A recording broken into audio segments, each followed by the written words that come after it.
Hello there, everybody! It's time for the TGS podcast. How are y'all doing? We're gonna switch over here real quick. I just realized that I didn't switch over the thing. What? Look, it don't matter.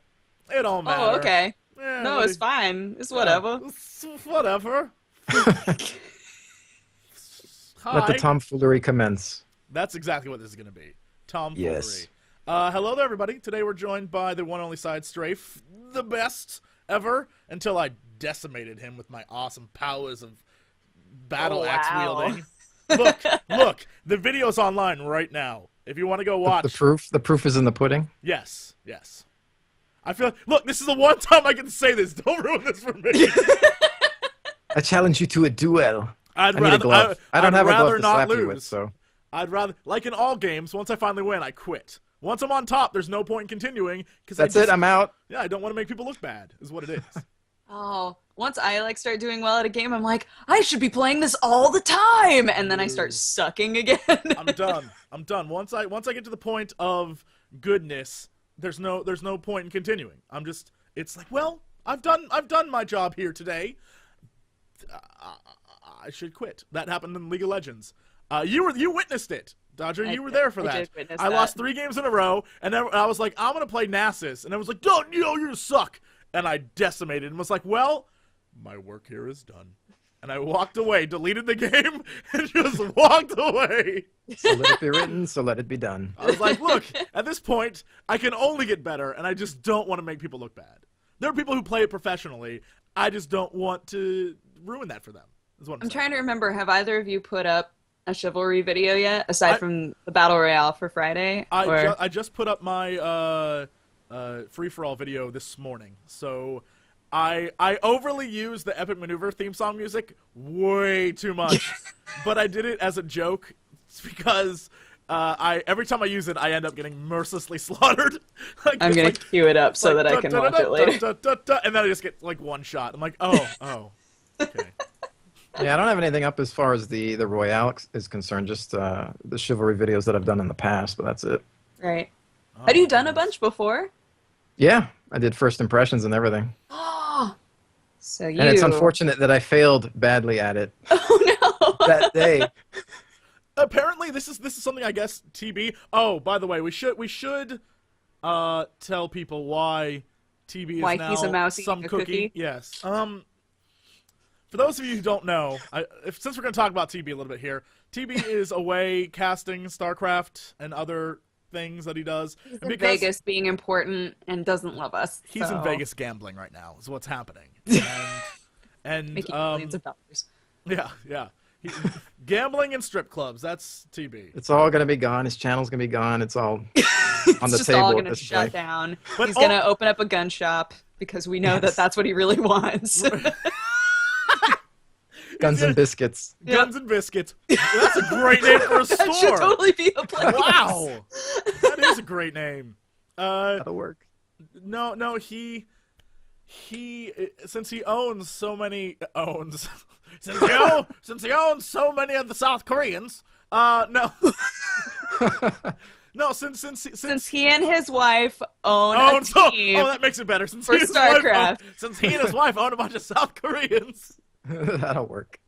They have a team, and so I guess an article in South Korea talked about his team, and because they don't have a word for total biscuit, they used some cookie, as in the total of cookies, which is amazing. And I was like, that is his official name from now on, some cookie. I like it. Some cookie. Oh, He's been elevated to godhood. Right? That's someone a make terrific that name. YouTube channel. Some I can't cookie. do it because my keyboard's too loud, but someone go make it. Oh my god! If it exists, here's what I ask you to do. There's a channel out there that is a parody of Dodger's channel, and I don't remember what that's called right now. It's Press like fart to continue. Press fart to continue. Some cookie needs to take TB's videos and just do their own. I will provide the voiceover, like. That'll be the entire video. It is nonsensical, like, and all it is just video of his channel. Sounds like That British needs to happen. Batman.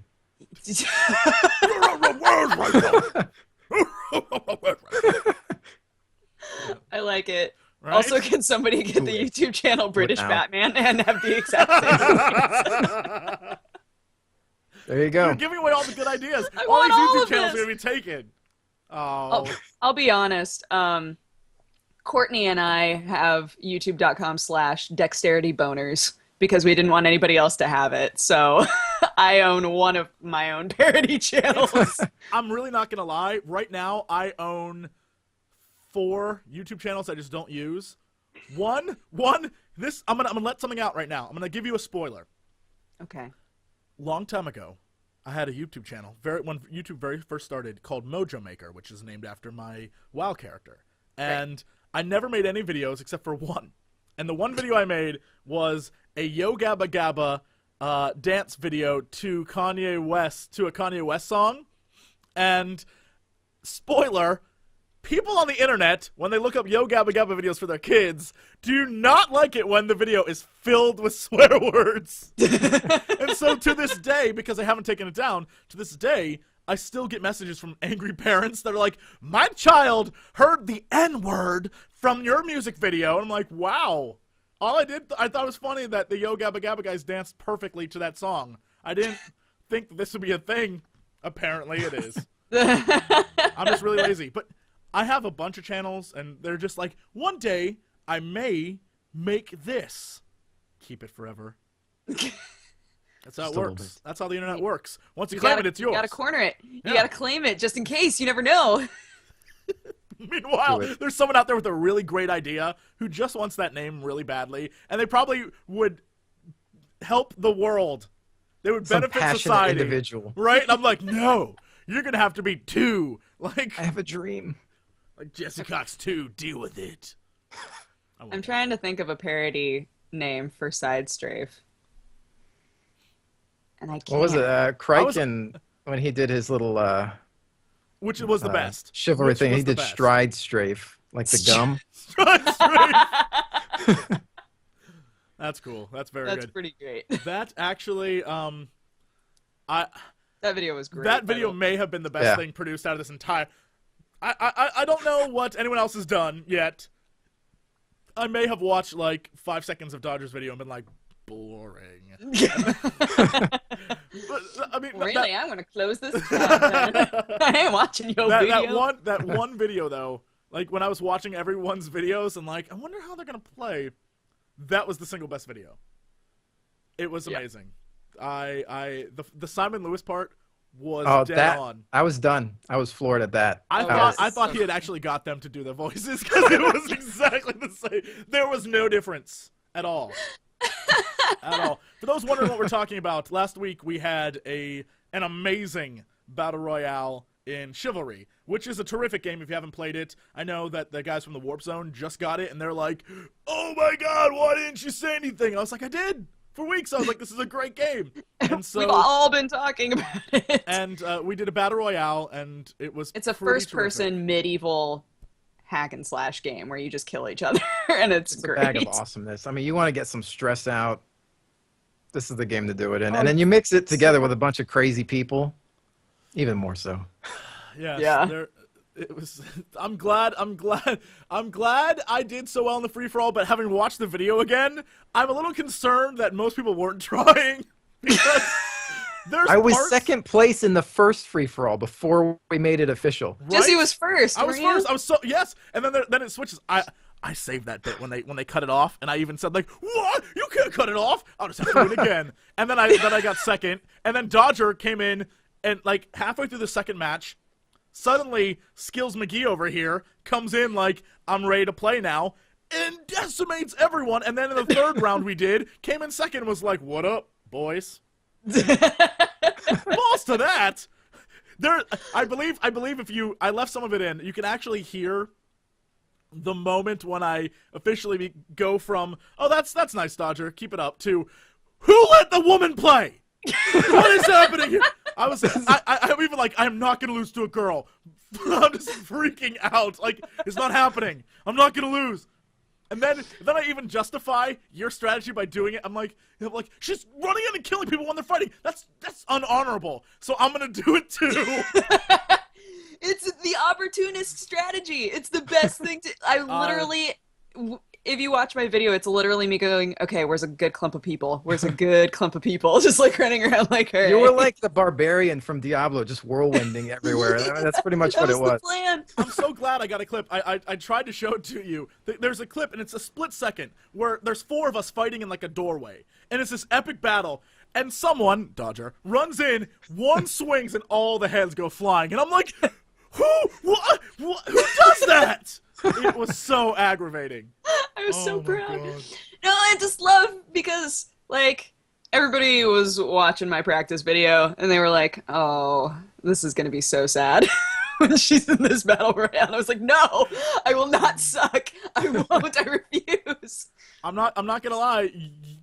Every time I looked up and I was dead, it was either Kraken, it was mostly Kraken, or It was you. mostly Kraken. Yeah. Kraken Hammer killed time. me so many times. The thing that I can't wait for people to see is the actual, like, everyone has, like, their free-for-all videos and whatever, but the actual battle was, it starts out and we're like, we're doing really good, team, let's go. And my team's awesome, and I hope, TGS Overlords, I hope you use the intro myself, Simon, and Lewis did, where it's me being the British, like, lo and behold, your friends. And they're just in the background like, this isn't what this I've got all that in my video, so if not, my man. I my kept it natural with like minor edits. It was just too funny to not. So And so we started playing and everything was good that first round. And then about halfway through, Kraken finds this hammer and is like, you know what?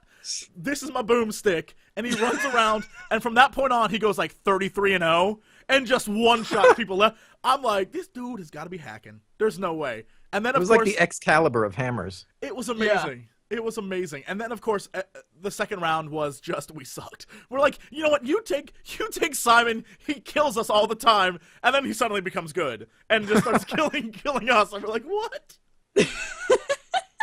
I can't wait. I'm not for gonna people to see this lie. video. When our teams were decided on, and I was like, "Oh, I got Kraken." I was really happy about it.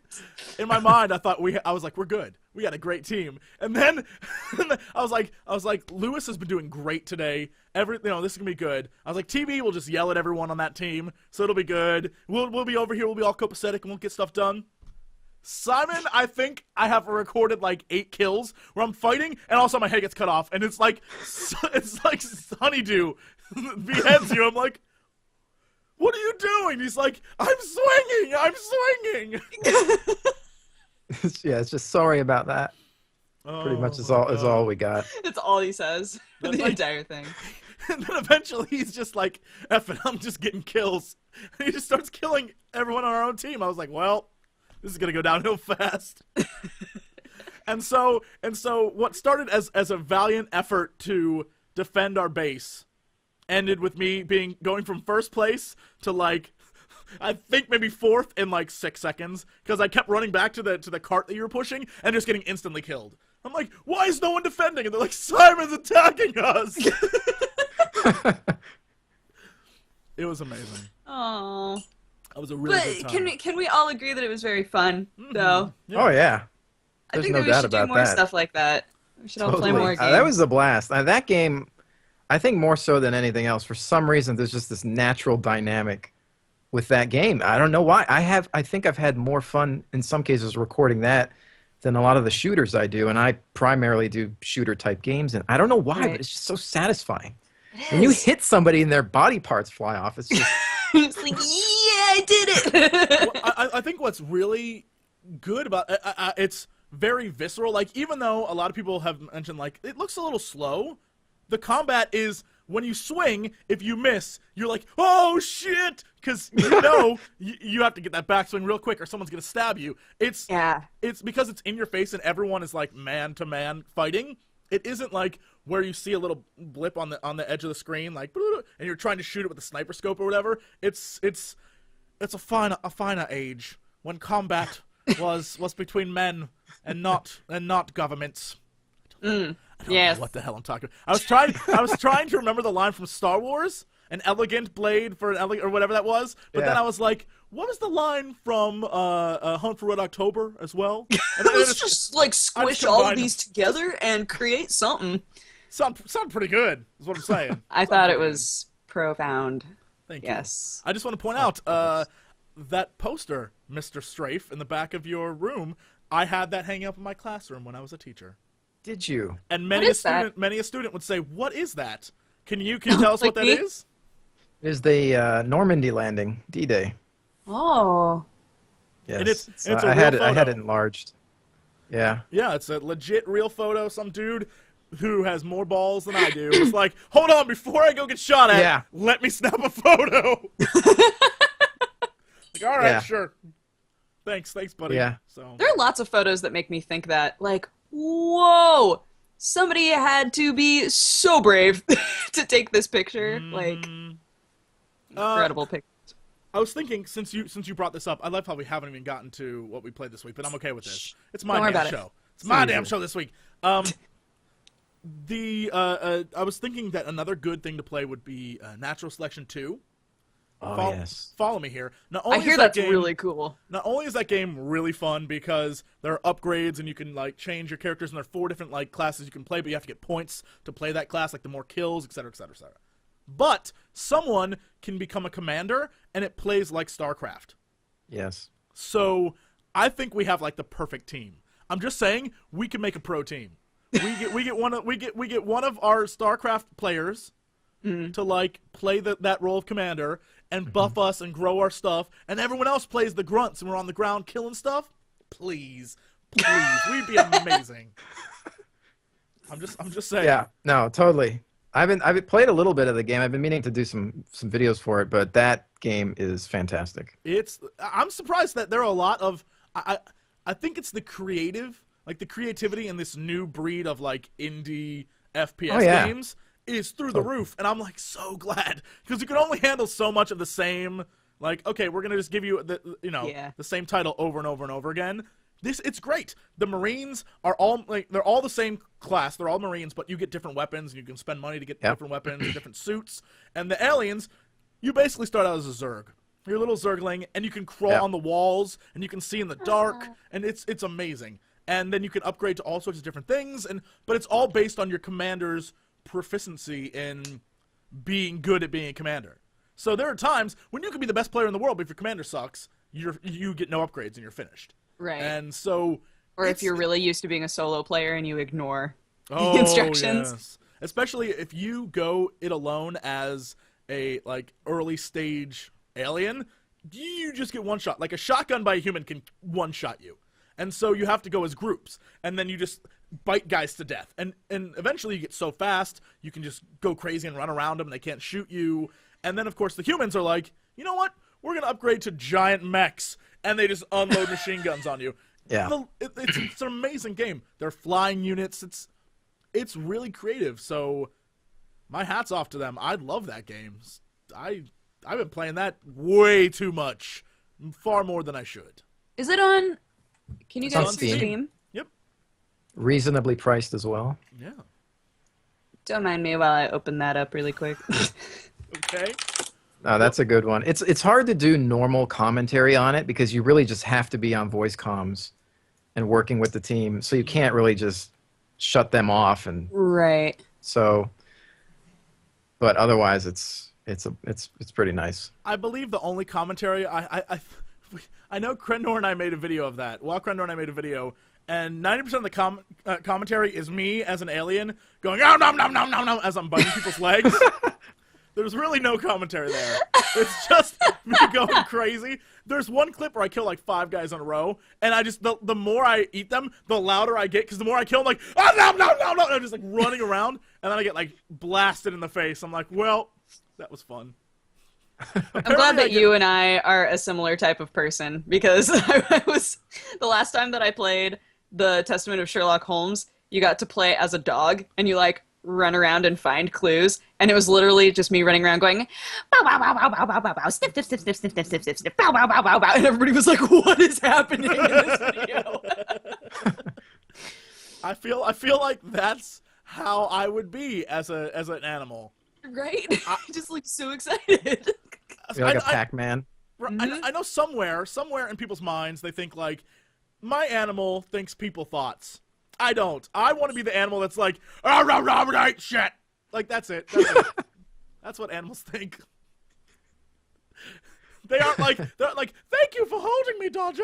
Oh, it's delightful to be petted. No, he's like, where's food? That's it. That's it. Selfish thoughts. I'm putting those thoughts into my cat too. So it's just my cat going in his mind. It makes sense. I'm just saying. It's, I would believe it. He's mostly a dog, so. All right, let's get down to what we did this week. We'll go with our delightful guest, Mr. SideStrafe. SideStrafe. SideStrafe. Tasty. So tasty. What have you been playing this week? Boy, this week it's mostly been PlanetSide 2 and a little bit of World of Tanks as usual. How are you liking PlanetSide 2? I love it. It's fantastic. Which faction are you part of? Don't ruin this for me. The Terran Republic. The Republic, yeah. You know it. A unified Araxis. That's what I'm talking about. That's what we need. We need more order. It's interesting because, like, most of the people that I talk to that play that game have said, it's okay. No. So that's why I asked. And I've been playing, like, I guess the only thing you compare... I mean, I played PlanetSide 1 as well, but, coming from the Battlefield franchise, which feels like a children's sandbox now in scale. I mean, the battles, the infantry everywhere, just... like 2,000 people per server, hundreds of people on, each zone or whatever. It's crazy. And it's just... I usually like a more realistic game, but I'm okay with this one just because it's so insane in terms of scale. Do you think that's the next big thing? Because I know a lot of companies, that's their goal, is scale. Before it was make the game as beautiful as possible and make the like physics and everything great, and we'll let like 20 people go at each other. And now it's like we're willing to cut back on some of the graphics to put 2,000 people on a map together without. But I think PlanetSide 2 looks amazing. No, I agree. I agree. That's the thing. Like they pulled off a miracle somehow. I mean, Well, as far as what you're talking about, like right, but with what it is, I mean, the game is designed for the purpose of what it is. Like it isn't like there is no single player campaign within it. So it's like they designed it for that goal. So I can understand that, but there that's one of the things that, say for example, like a Call of Duty game or something like that, where it was just like, hey, you can have 32 people playing. It's like, well, what if we wanted 100 or 200? Like, wouldn't that be better and more fun?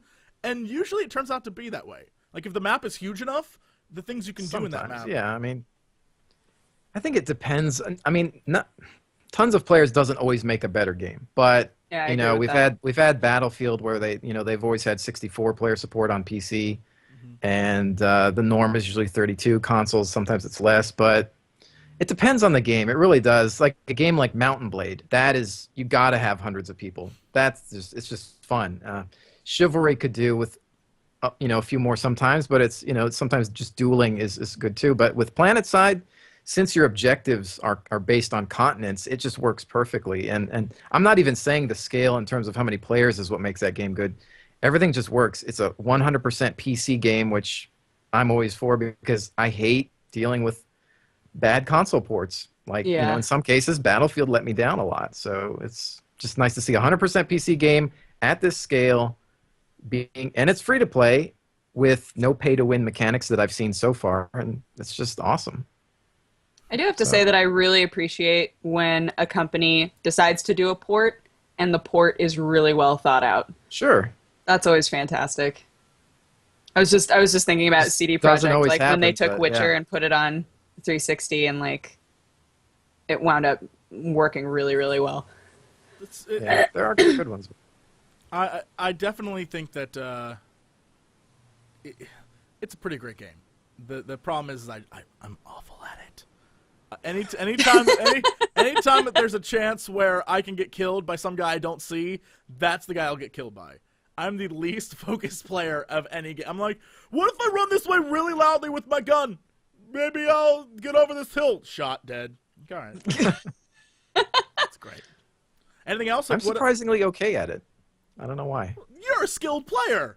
You're one of those people that I'm not amazing. I mean, I think that I'm like, there's some games that I think I'm okay, like really good at. Like World of Tanks is one of my I think I know what I'm talking about type games, whereas the other ones, it's just me being humble all the time. So, like, for some reason, example, Bad Company 2, I was better at than Battlefield 3. But Planet Side, I'm better than at Battlefield 3. So, I don't know. It's, I guess, pacing. I'm not sure, but whatever.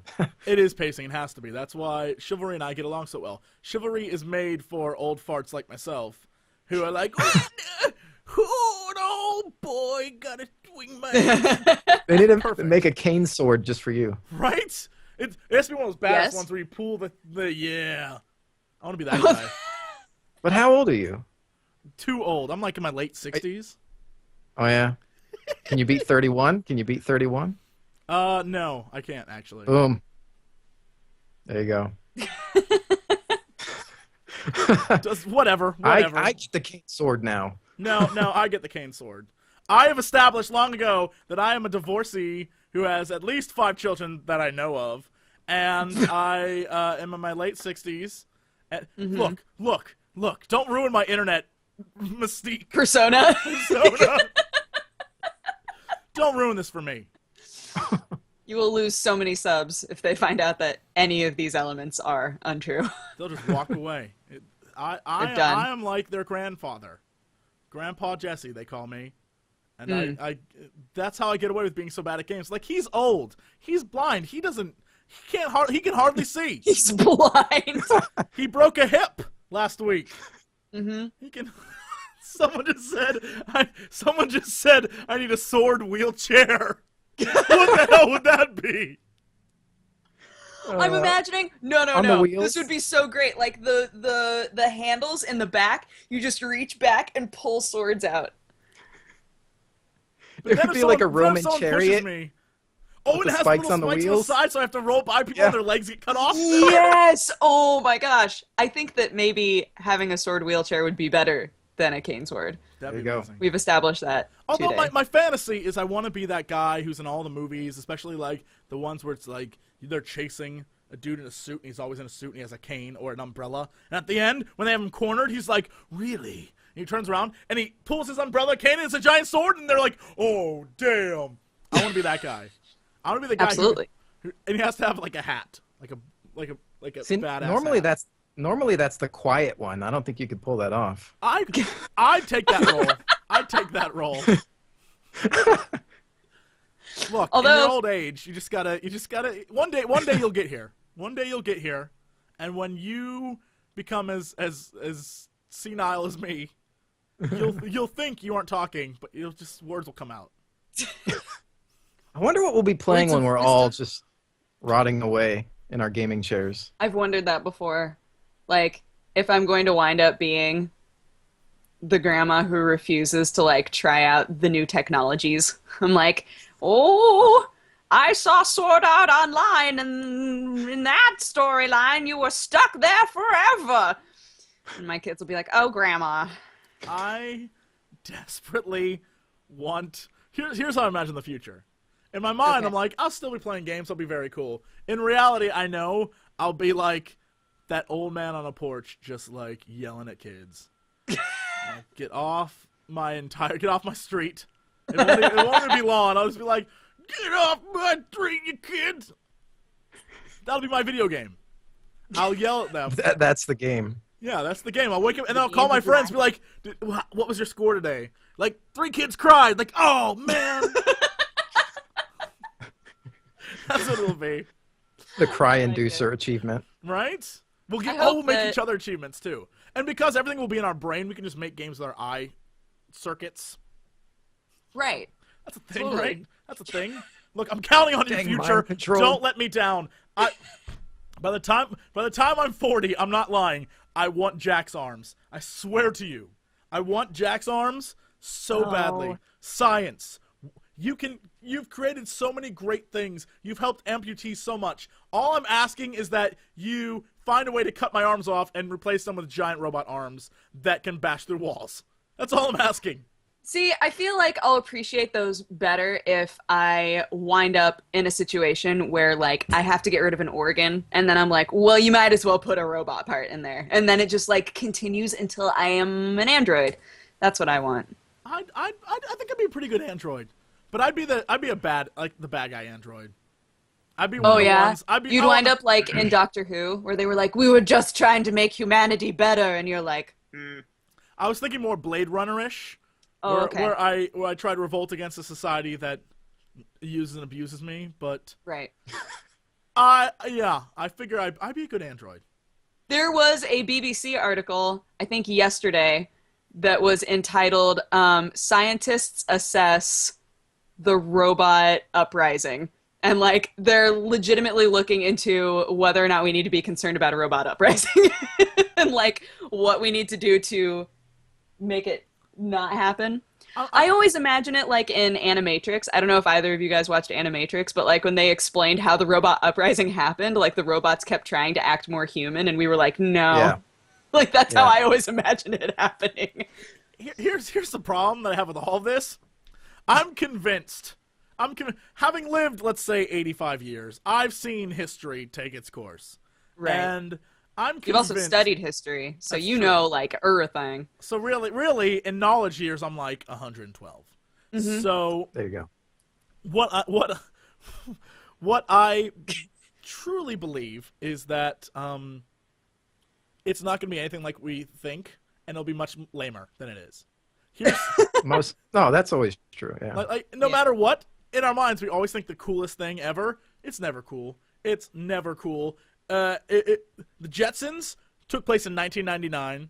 Oh, we're supposed to have hoverboards by now, Right. according to Back to the Future. 2015, there were hoverboards, according to Back to the Future.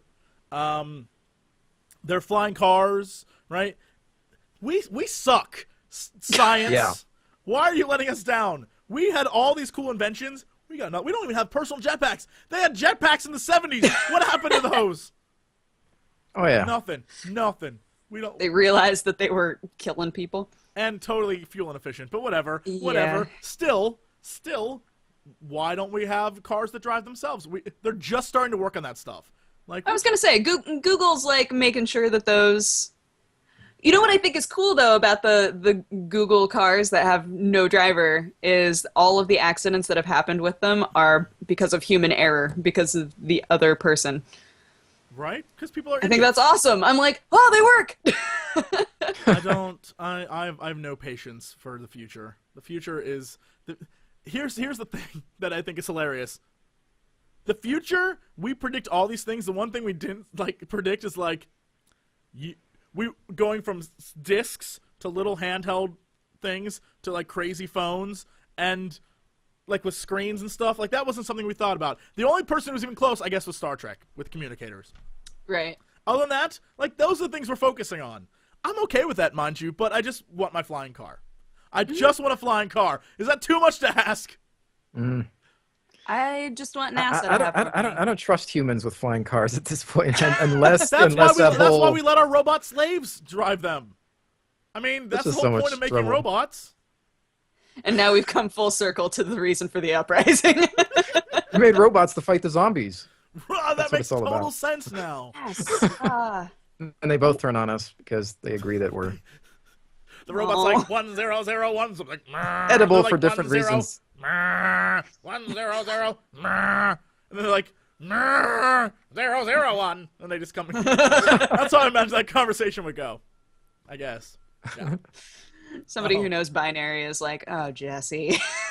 He didn't say anything. Nothing It's happened almost in that like he's just making it up. Like he has no clue what he's talking about. Ludicrous. Why, this is Could just offensive. Oh goodness, is that it? Is that all you've been playing this week? Yeah, I've been playing pretty much everything we just spoke about. Robot, Good. zombie simulator, Good, wonderful. uprising. The Dodge. Dexterity boners. What have you been? Word. What have you been doing this week? I have been playing a lot of PID. I don't know if either of you have played PID yet. Pig. It's a platformer, and it's really cool. It has like a beam mechanic, so like you wind up getting this ability to shoot beams, and wherever the beam lands, it forces things in the opposite direction. Does that make sense? So like if you put one right below you, then it forces you up. If you put one to this side, then it forces you this way. And you're a little kid that got on a bus, but you accidentally got off of the bus on the wrong planet, and now you're on this planet with all of these robots, and you're trying to get out, but all of the robots are bigger than you, and the whole world is bigger than you. And so you're like running around in this robot world, and you're trying to get back home. And it's really cute. And it's really fun. There's some really like challenging puzzles in it. And I think it's supposed to be like I think it's supposed to be kind of like what a kid would be imagining if they were playing a game in their house. Does that make sense? So like if you were a little kid in your house and you were like, I'm going to play spaceships today. And so like everything that happens in this game happens in like a different part of a normal house, but you're on a planet. So I'm like, I think that it's just like this little kid playing pretend, and that's the whole game. But it's so fun. I don't know. I really, really like it, and I think you guys should play it if you like platformers. I love What is it platformers. called? PID, P-I-D. Okay, I'll look this up. Yeah, it's really, really fun. And the beam mechanic winds up being really cool, too, because they start telling you, like, certain places you can't put the beam and making, like, the puzzles a bit more difficult, but it's really fun. And really cute. Yeah. So it's a game about you playing pretend. Instead of you actually playing pretend. Maybe. I think it's about you playing pretend. If you're too lazy to pretend that your floor is lava, play this game. I gotta actually move around, do pretend. It's so cute. You're just like this little tiny kid, and like an entire section of this game is you running through an enormous like kitchen world, like a dining area. And that's when I first started being like, I think that maybe the idea of this game is like a kid playing pretend, like imagining they're on another planet, but they're just in their house. And then as the game progresses, like there's nothing that's told me otherwise. So I'm like, okay. But it's very, very cute. I love that this game is like your big, like, you know what? I like playing pretend, just not for real. Well, I mean, that was my life as a kid. Now I get to play games about I'm other retired kids from real playing pretend. Yeah, look. I've done a lot of that. Only kids I play lived pretend. it. I need I something play to it in do. a video game. Yeah. Anything else? Have there been any other fun things you've done? I've been playing more Chivalry. Trying to think if there's anything else. TF2, a lot of my like normals. Hold on, let me look at my A lot desktop. of my normals. A lot of my normalsies. The Yeah, norms, normals. as they call them. I opened up Farming Simulator again. I don't know why I did that. Because you wanted to go crash golf carts into other golf carts and create I modern did, but I art. had no one to crash golf courts with. It was just That's me the by single myself. saddest story. Like, there was no one to crash golf carts with. Single tear. SideStrafe, don't ever download Farming Simulator 2013. Oh my It's god! the Me and my worst. friends were making fun of this game. We saw it on Steam and like, why is this real? And then we Right. looked at it. Jesse And- had some videos of it. I couldn't believe how like detailed and high poly the vehicles were. That's the thing. And There's, like, they put so much work into it, and I'm like, what? I have a theory. I have a theory on this. I was looking online, and it turns out that it was the #1 selling game in the EU for like 3 weeks. And it What? hit me. Here's the thing. It hit me. Maybe because like places where it's really, really cold, they can't go out into the sunlight or whatever. They have to stay in their, I assume, Viking caves. And so they they have to play this game to feel what it's like to be outside. They simulate what they can't do because the only time they get to go outside is when they have to go pillaging on their longboats. because okay. farms don't exist over there either. So No, they, not at all. Especially That in the sounds game. pretty accurate. The game, the game's definitely European based because when you play, your options for playing with other people are EU and international. So that's a first. When America isn't listed, when there is no USA, you're like, wow. Where was it made? Wait a minute. It's like they do not care about us. Incoming, loud keyboard. when I saw that it even had multiplayer, I was like, you know, because I was looking at it and we were making fun of it and like, can you imagine if we had this and it was like, dude, help me bring your, you know, Dirt Pusher 5000 over here and help me cultivate crops. It's Pusher like, all right, 5000. you do this line, you drive up that line, I'll do this one. Get all serious about it on comms. The best part was that if you pre-ordered, you got a Ferrari tractor. Special edition. Special edition Ferrari tractor to go with your fake farm. So if you spend a little bit more money, the funny thing is when you buy stuff in that game to get special stuff, like just like with Train Simulator, it's like another $20 to get one map. It's like hold the phone, hold the phone. Are you guys ready? Yes. It's Maybe. made in Switzerland. Oh, That was Right? not what I was expecting at all. See, job, all Switzerland. they have there, I assume, are ski slopes and chocolate factories. That's my dream. That's my dream. I just throw myself off a hill, roll down into a chocolate factory. or to ski on a chocolate mountain. Oh. Yes? What? Why There you doesn't go. that exist? Seriously, some rich guy in Abu Dhabi, some guy who has bajillions of dollars, Minjillions? Yes. bajillions. They've made an indoor ski like complex. Like why not make an indoor ski complex that's made of chocolate? You can freeze it. Just make a building around that building and freeze it. Right. You're rich. These are things I would do if I was rich. Go for it. If I was filthy rich, these are the things I would do. I would create things that have no purpose in life, that don't need to exist, but I do them. Because someone has to, and it might as well be the filthy rich. Because all they're doing is like, I bought my third boat. That can't help the world. Chocolate Mountain can. There you go.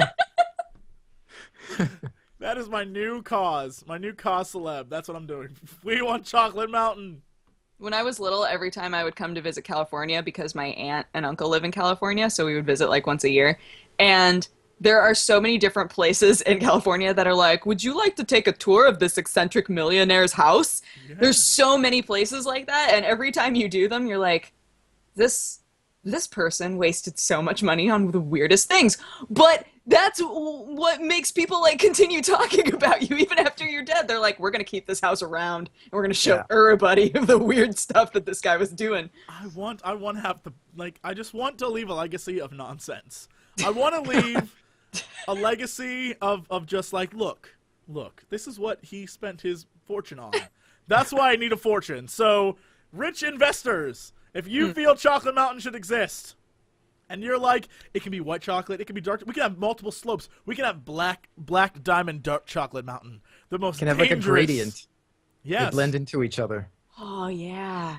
And then Or- all the snow is white chocolate flakes. That's what I was just gonna say. Yeah, you could have like, yes, I agree. And the trees are made of fondant. And it's like, it'd be the most and you can eat anything there. Dude, It's- let's it's get a- Cake Boss on this now. Right? We need a whole battalion of cake. If I was a Roman emperor, this would already exist. We This need would like be one of the every seven. celebrity cake designer ever. This would be to a do this. seven wonders Just of all the of ancient them? world.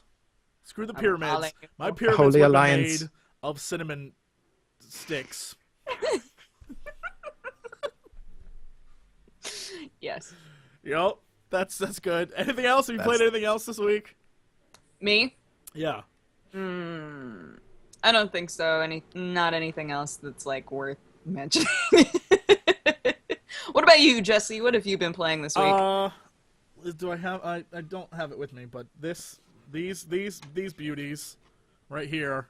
I've literally been like, my. Well, that's right. I My played life's bud. the Wii U Mario game at your house.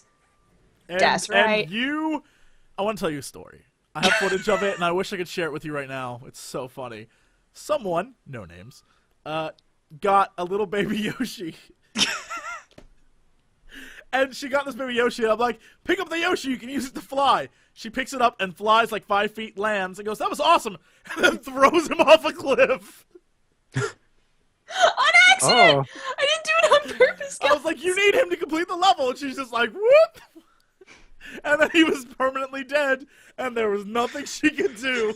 Well, he leveled down, that's for sure. It was amazing. And I It was kept amazing. trying to do this level. I tried it like 4 more times, and Jesse was like, just go the other way and do the other I was one. like, you cannot do this one. You are Just wasting go your the other time. way. Animal cruelty. It was amazing. It was this poor baby stoned Yoshi who's like, oh my god, man. And she picked him up and like expanded him to the size of a balloon, so she tortured him before she threw him to his death. and then threw him off a cliff. I didn't do it on purpose. What kind of games was are they making amazing. in the system? It was amazing. I know, right? Jeez. So this thing right here, wonderful. This is a terrific game, but no game is better than this one right here. Single best game ever made on any system. I realize that is backwards. I apologize. I just realized on the screen it's backwards. Son of a b. But Warriors Orochi 3 Hyper is an amazing game.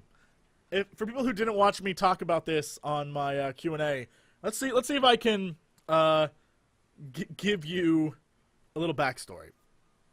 Imagine a world where the Dynasty Warriors and the Samurai Warriors have teamed together to battle evil. However, they're losing, and right before they lose the final battle and only 3 heroes remain, an ancient Japanese goddess appears before them and says, "I will take you back in time to gather the greatest heroes and save your friends in order to battle this demon hydra from the gates of hell. And this is how we're going to do it." Boosh, game starts, and you go back in time, and you go to key points in time, and here's the thing. You go to one point in time, and if you fail something there, you can go to another point in time and fix what you failed. And then there's all these points in time. And the thing is after that, you find out, not only do you need the help of the Dynasty Warriors characters and the Samurai Warriors characters, but also Ninja Gaiden characters, Dead or Alive characters, guys from Troy, like you get Achilles to come help you. Just, it's crazy. Eventually it's like, let's every franchise we can afford to buy, throw it in the game. And it's wonderful. And here's the best part. Perfect. They didn't do like American, U.S., English VO, so it's all Japanese voiceovers, and it's like, and I'm like, I don't know what you're telling me to do, and it doesn't even matter. Wait, there are no subtitles? There are, but when you're in the middle of fighting, it's hard to look down and read what that guy just said. Oh, I see what you're saying. When dudes are coming at you, so I'm like, okay. It's a wonderful game. It's kind of the best game ever. Kind of the best game ever. It's. I love the Dynasty Warriors series. They're all the same. They're all the exact same game. There's no difference except for, like, we made 2 new characters, but you're going to do the same maps over again. We just made the And maps it's always fun! It's always fun! Always. Well, this one is like that, except there's, like, demon levels, and the bad guys are all these demons. Like, there's pigmen, and there's, like, zombie dudes. But then you can play as all the characters, but because there's so many characters, like 150 characters you can play as 3 at a time. So you control 3, and you can switch out between them. And it's like, yes! Well, you had me at Pigmen. I mean, that was it. And then every character has, like, relationships with other characters. The more you play with them, the more the relationship builds up, the more stuff they do for you, the more times they can come save you in the middle of battle. It's wonderful. Oh. It's a wonderful game. It's a wonderful game. Asshole. It's the deep anime voice. Yeah, totally. Wow. Wow. Other than that, I mean, this is the one game I haven't had the chance to play, which is Nintendo Land, and I feel bad about that because apparently it's supposed to be amazing, but like most of the games, like play with your friend, and even if, like, for example, like you were sitting here playing with me, I have 1 controller, so I couldn't do anything anyway. So like, I could play in spirit. Wait, but doesn't it, when you put in a game, doesn't it have, like, ways for you to say, I want to use a Wiimote instead? It does, but I don't own a Wiimote. Oh. I own 1 controller. This is, every console I have at least, like, a few controllers for, but since this is so brand new, I just don't have another controller. So, like... Okay, here's what you do. You say... I go to Warp Zone House and steal one of theirs. Yeah. Bring all your Wiimotes. Yes. We're going to play some Nintendo Land. Yeah. It all works out. And yeah, so that's pretty much been my time playing that. I've been having a great time with the Wii U. That's I think yesterday you discovered the best part of a Wii U, which zooming out and seeing the notes. The note system is the single greatest thing in any game ever. I don't know who thought that idea up, but it's brilliant. For example, you can, there are in the Wii U system there are forums, and because you can just type stuff, but you can also draw. And so you can draw notes and stuff to each other, and people draw pictures all the time. When you go into the login screen, like with your little me character, there's all the notes people have like written that are like really popular that are showing and stuff. It's wonderful. People do the most incredible drawings. I think that's what really floored me was all the drawings. Bless you. I held that sneeze for the entire time I was talking. I felt really good about that. True talent, ladies and Proud gentlemen. of you, yeah. But yeah, no, the entire game is, the entire system is like covered with places you can leave notes. And so a good example of that is in Mario Brothers U. Is after a certain point, I think it's after the first dungeon, you get access to viewing other people's notes. And then after the first boss fight, you can leave notes yourself. And so you can see these notes people leave, and they leave notes everything from like 2 words, whatever. Yesterday there were a lot of 2 words, like 2 words, insert 2 words, whatever they were. Yeah. And then there's also comments like spoiler things like, there's a boo in here, watch out. And then there's things like, oh, I hate you. Me, the comment I left was after I beat the first boss, I go, Koopa Kids rule, and had like a little like Koopa Kids thing. I played the whole like first world in the game, and then Jesse was like, oh, you can write a note now, you can write whatever you want. So I just wrote in really bad handwriting, I did this all by myself, and then posted it because I knew it would be on his account. Here's the funny thing. You didn't do it all by yourself. I know. At one point, she failed so hard on a level that a little block appeared. It was like, bring, bring, bring. And if you punch it, Luigi takes over and shows you how to beat the level. It's basically the like, I see you're having some problems. Yeah. And I was like, no! We feel sorry for you. Yeah, exactly. And I was like, I don't want this. I don't want it. I got so upset. It was wonderful. It was a wonderful experience to watch someone else be worse at that game than me. It was because there was a huge coin that I wanted so badly, and you had to be in like the You got it the mode. first time. First time I got it, and then I died, and then I was like, oh well, I'll just go get it again. And I died over and over and over again trying to get that stupid coin. I was like so angry about it. Not happening. Oh, goodness. Not happening. What else have I been playing? I don't want to do the same thing that you did and just start looking at my desktop, but I've been playing a lot. Like, I play Natural Selection 2 far more than I should. I love that game. It's way too good. You had the Zombie U over there? That's out? I do have Zombie U. Yes, Zombie U is really fun. The problem I have with Zombie U that I haven't actually had a chance to play it a lot because it's hooked up. My Wii U is hooked up to my computer at the moment to record stuff, and because I'm very, very lazy when I'm rendering videos, I'll sit there and play on the. Actually, can I show you? Like this. You have this thing, which like the screen here. I play on this. I don't even use the TV, and so everything is hooked up, and the Zombie U, like controls and functions are on here, not the actual game. Right. So you can't actually play it without having a TV monitor on. Well, say for example Mario Brothers, you can play off this screen, so it's just simpler, right. And I'm just very lazy. Like I'd have to like go back downstairs and reset everything up to play it. So I haven't yet. Yeah, I'm not so sure about that system. I think I'm going to be stubborn and probably not get it. It's just, I don't know. I'm kind of one of those people that wishes Nintendo would just do what Sega did and start just making their games for everybody else. And here's the weird thing. I think that the Nintendo systems are like really... Their thought process as a company blows my mind because the Wii U is no better graphics than a PS3 or Xbox 360. I mean, it's on par with that. However, the stuff they add to it, like I don't ever think PlayStation or one of those other companies would be like, "Hey, we're gonna let you create stuff in this world in the game. So we're gonna give you access to like a button that if you click it, you can see all the spoilers people have written. And so if you want to find out how to beat a level, say in Mario Brothers, because it's difficult, you can go in and you can read what people have said about that. You don't have to go search online. It's like a community within the game. I like that idea. And there's not a lot of companies out there that are willing to do that.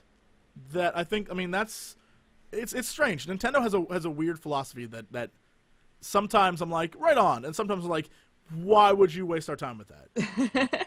I just don't know. But I appreciate that they try new things, but yeah. At the end of the day, though, like when I bought a Wii, and then after, oh, this is amazing, and I don't want to swing anything around. It's just it got old. They're still, I mean, they're great party machines for, you know, and they always will be. But I don't know. I just think sometimes they try too hard, and really without their first party characters, what would they have? You know, they're trying to get big with the third party stuff now, but no, I agree with you. I agree with that.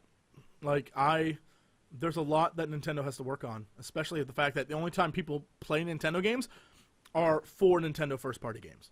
Mm-hmm. Like really, yeah. there's like people are waiting for Zelda and Metroid, and they have a Mario game. I mean, really, it's like that's sort of what people are waiting for. yeah. And I think once the Zelda game comes out, there'll be a big surge in Wii U purchases. But it's sad that those are like that's their bread and butter. Without those, really as a company, they are lacking. And that's why I think they need to invest heavily in creating new IPs and things like that. And you. sneezing in the girliest way possible. I'm sorry. We're going to get She real held off that one topic for the here. whole show. Why is it that the ladies, most of them, when they sneeze, they sound ridiculous? When a man sneezes, he sounds like he's expelling crap from his nose, like, get out there, nose crap! But you're like, itchy. You know what I think it is for me is that I used to like sneeze in the most disgusting way when I was younger. It was like open mouth, like Then did and someone then it would shame just, like, you? Did explode someone out of my shame mouth. you into sneezing? Yeah, and like my dad would always be like, "What are you doing? You're getting germs everywhere. You sound gross. Like you really need to get a handle on this." And so I started like trying to contain it, but I'm not one of those people that like holds back sneezes because I don't like to. So I would like try to hold it inside and sneeze, and it comes out with like this really awkward girl sound. The problem is, it's just like it's not a you thing. It's like a general, like most women I know are like that. And I just want to be like, let it go. Let your sneeze flag fly, ladies. Just sneeze. Just sneeze. Ain't no one gonna care. You got to fart, you rip one. Don't go like, ooh, excuse me, I have to go to the ladies' Let it be room. true to itself. Oh, Just do it. Just be like, I have no fart I'm here, I'm shame, cool. So I feel like in the end it all kind of evens out. I feel make like up it's for it's one a over good there. it's a good measurement of like. That's why I think a lot of relationships fail because Oh yeah. people aren't honest with themselves, and if you can't sneeze like a human being in front of someone, how can you truly love them? You Or all maybe now you're you all just now not owe me accepting. $1,000 for my services. That's wow. the secret. That's Everyone's the secret. failed relationships. That's it. That's the secret. Sneeze That's the secret. honestly. Sneeze more. honestly, ladies. That's what men are looking for. Don't be scared. This is another one of those things that I just really want on a shirt. Sneeze honestly. Sneeze honestly. That's amazing. Ang Badang. We need a whole series of Ang Badang t-shirts where Ang Badang's like on the sleeve, and then it just says like random things like get on the treadmill or sneeze honestly, stuff like that. I Why want isn't that to a happen. thing? Why Why is that not a friend? Like that should be just. I'm gonna make some calls. I'm making some. There's calls. There's a bunch of T-shirts that I need to get on. I mean, I'm delayed on that. There's too many. People will tell me do that. I think one I had for DayZ was I ran like I stole a can of beans. You got to run like you stole a can of beans. And somebody said I want that on a shirt. Right? I still got to. That'd be a great, like, you know how Nike has those shirts, like I saw one at the mall the other day that was like a running shirt that said "Punish Me" on it, which I thought like that's cute. That's one of because it's like, ooh, what's that mean? But oh, you know, it's about running, right? I think like run like you stole a can of beans is like a great, like we just need a series of like inspirational shirts. Oh yeah. That'd be amazing. That'd be amazing. Just saying. Done. All right. Enough of this garbage. Shenanigans. We're going to take a quick break right now, and we will be right back with some news and various things that we've discovered on the interwebs. Talk to you guys soon. Wow. What was that?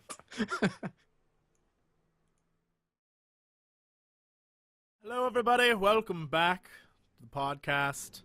How's everyone doing out there? I love that song more than life itself. If you missed out, if you're not watching this live, the Hot Pizza song is maybe the best song ever written by man. Done. When your lyrics are hot pizza, even though that's not the lyrics, but just over and over and over again, that's a great song. So that's it. That's all I have to say about that. Yeah. Well, that's it, guys. We're done. Good. Thank you for watching. I just need everybody to know I was watching Jesse's chivalry video during the break, and there's a moment where he's standing in front of, is it Simon? Yes, It says, yes. "Can I F him?" and then kicks him into spikes. And it's so funny. I don't know. Here's Not what a I'm really spike kick. wondering. This is my real concern. I'm trying to imagine what Simon and Lewis put together for their video, because whatever it is, it's hilarious because they were doing nothing during the free for all. Like whatever they were doing, it was nonsense. It was either going unarmed. Lewis did okay, but Simon would like sit in the corner with his shield up for a really long time, or he'd just be standing in the middle of the arena not I was doing getting anything. confused. I was like, was I'd so go up weird. to him, ready to fight, and I'm like, this person's not. And I just like, you just want to like poke them. Yeah, you're like, is he loading? What's going? Is this bad? Should I kill him? Do I just kill Are him? you kidding me? That's what I did. The very first moment we started, Guns for Hire was next to me. I ran over and just killed him instantly. I was like, "That's what you get for loading too slow." Like 3 points. That was my Free strategy. points. I would actively seek out people who were still loading in. I was just like, dead. Who can I cheap kill and get a higher score? That's how I roll. Both TB and I kept running up to people that weren't moving, and then we'd like walk away. And I was like, this is probably dumb because then they can like get behind us and kill us. Like we should just be killing them. My favorite part. There's a great part in the video where Lewis is standing in the middle of the platform trying to do shouts, and I run up and just one-shot him. But then revenge happens later on, because if you watch the video, there's an after the end scene where I'm doing the exact same thing, and I'm trying to get my guy to say Fall Rock is a doob, and then someone runs up and just kicks me right into spikes, and I'm like, son of a bitch. So satisfying. Yeah. That Why? game's wonderful. Okay, so a lot of news stories this week. A lot of wonderful news articles, and one that I think relates to what we've talked about before in the past is this thing with the Oculus Rift. When we I don't talk know anything about that. Oh, what? You really? Were you not? Were those one of the days where you were like, "Look, I can't be bothered with this podcast. I've got important things to do." Was it? Did you guys talk about it last podcast? No, this was a while ago. It's Might have been one basic- of the ones I missed. Even if you were here, you probably missed it. I was busy talking to chat about my cat, so The Oculus Rift, for those who are Priorities. unaware, Yeah. is essentially a 3D virtual gaming thing that was on Kickstarter, and so you put it over your eyes, and I think it came with was it Quake or Doom? Doom 3 is what it was. And so basically, you put this headgear on, and it's virtual reality gaming. And wait, was I involved in this conversation? This is sounding more familiar now. yeah. I know you were. You just forgot. It's okay. It's okay. It's okay. If I'm so sorry. this is my petting motion. Like, it's okay. Listeners and viewers, I'm so sorry. But the Oculus Rift basically was this amazing Kickstarter, and it was a massive success. They made a ton of money, and they were selling everything from the kits to make games with it, to the systems themselves, to all the stuff. Much like anything else that is a new technology, I have a rule on Kickstarter, I just do not invest any money in it. I'm sure the whatever that was called. Yeah. I'm sure a lot of people spent money on that. That's good, wonderful, but I just don't know if it's a real thing, right? We had this conversation about Kickstarter where it was people are throwing all this money at Kickstarter games, but there is no evidence that you'll get something back for Right. it. And so during that conversation that we had about Kickstarter, we had mentioned one of the big things was a lot of Kickstarter things that happen. When they have a firm date of we're going to ship you, they never reach it. They rarely ever reach that firm date. And now we have another example of that being a true fact. Apparently, the Oculus Rift, they're going to postpone the shipment for 3 more months. And I guess they just announced that today on their Kickstarter. And they're overwhelming response. A lot of people want this stuff, so we're going to have to create new ones and things like that. I guess the question is, one, I understand the overwhelming response part, but it doesn't work with anything. It works with one game, really.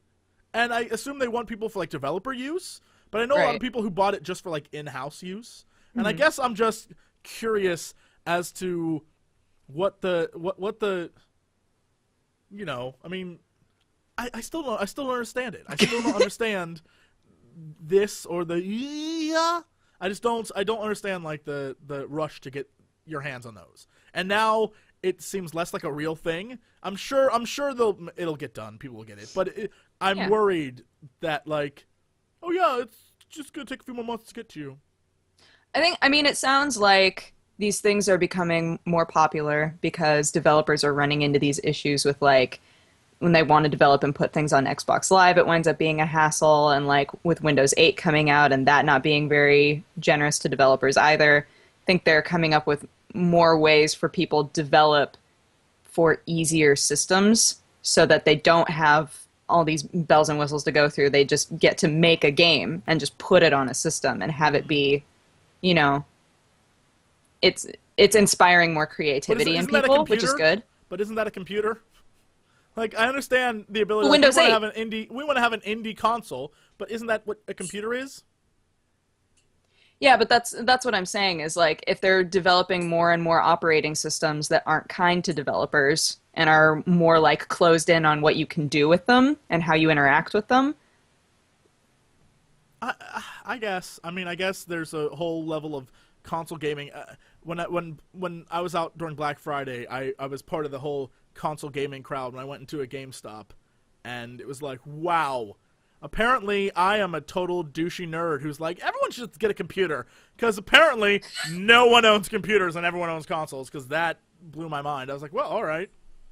There's a lot of people here. What do you mean? Oh, you mean like just the numbers of people? The number of people? Yeah. Just it was out the door kind of just nonsense. And I was like, this explains a lot, actually. So, I mean, I can understand how that's where they would focus their time and effort is on a console for indie stuff. But then you have to figure the people who would play an indie game on a console are the people who would play an indie game on, say, a PC. Most gamers who use consoles buy big titles on their consoles. They don't buy, like, I'm going to get this game off the Xbox Arcade. I don't think that's something that happens a lot. I know that's a generalization, but I'm just assuming. With it being Black Friday, though, you could think about it from the angle of everybody has PCs, but people always want more, and they want more options. And so if somebody's going to come to them and say, hey, if you go to GameStop, you can get an Xbox 360 for, like, real cheap. And then they'll say, oh, I could have a PC and a 360, even if they don't need it, you know. So I definitely don't think that way. I have a PlayStation 3 and a PC at this point, and I don't know. I think some of these companies are just trying too hard with all this. Just make better, hardware and games for things that already exist. I think sometimes people just try to go way too far out of the boxes. I think this is new. It's some guy who just has that dream that this is going to be the next big thing, and I don't know. Some of it's. I mean, it's not always going to work out, but I think that it's good for people to be able to try to do new things, even if in the end everybody's like, this is tedious and weird. Like, yeah. I don't know. I mean, as long as they're fair to, the people that are donating, like, look, this is what we have. Here's the prototype. Here's a video of it working. Like, I don't want vaporware Kickstarters and. Yeah. I think that's the thing is the realistic view of Kickstarter. Not many people have it. When they see something on Kickstarter that looks awesome, they instantly purchase it like, oh my god, I'm going to get this. In reality, what they've sold you doesn't even exist yet. Like, you bought into an idea, and you may get it, you may not. And that's something that few people seem to realize, and I guess that's what's happening here with the Oculus Rift, is they even are out of, it says here that the original 5.6-inch LCD screens that it came with, they don't even make those anymore. So they have to get 7-inch ones, which means they have to redesign it. Like, things need to change, and so there's a whole level of production process there, and people are saying they are shipping them out. They're shipping them out to developers. Like, average Joe at home isn't going to get his. Because, again, like I said, even though people are saying that there's, I think someone in chat said that it's going to work with 20 games. I have not seen any of those 20 games.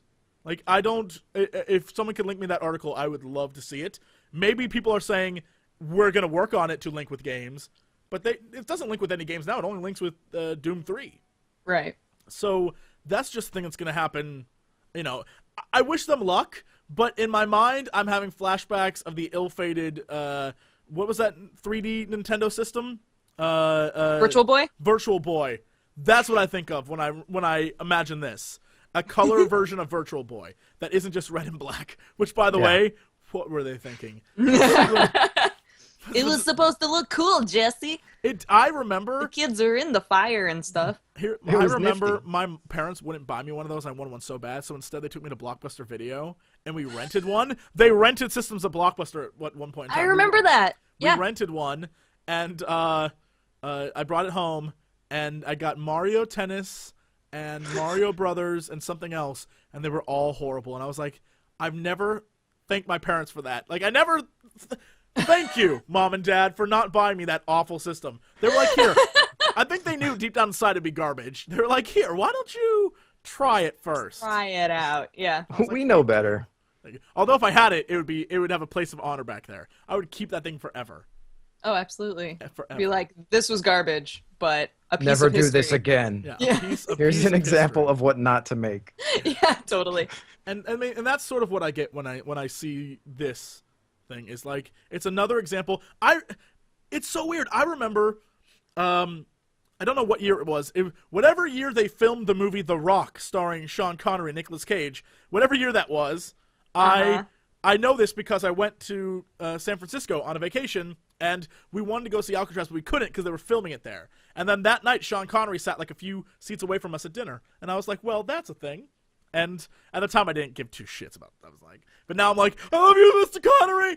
And so, but at that time, there was down at the various piers and docks of San Francisco, there was one that was a gaming center. And in that gaming center, they had a virtual reality system that was this thing. It was you put a mask over your face, but you move in like a 20-foot square. And so it was real, like you were moving and actively doing stuff.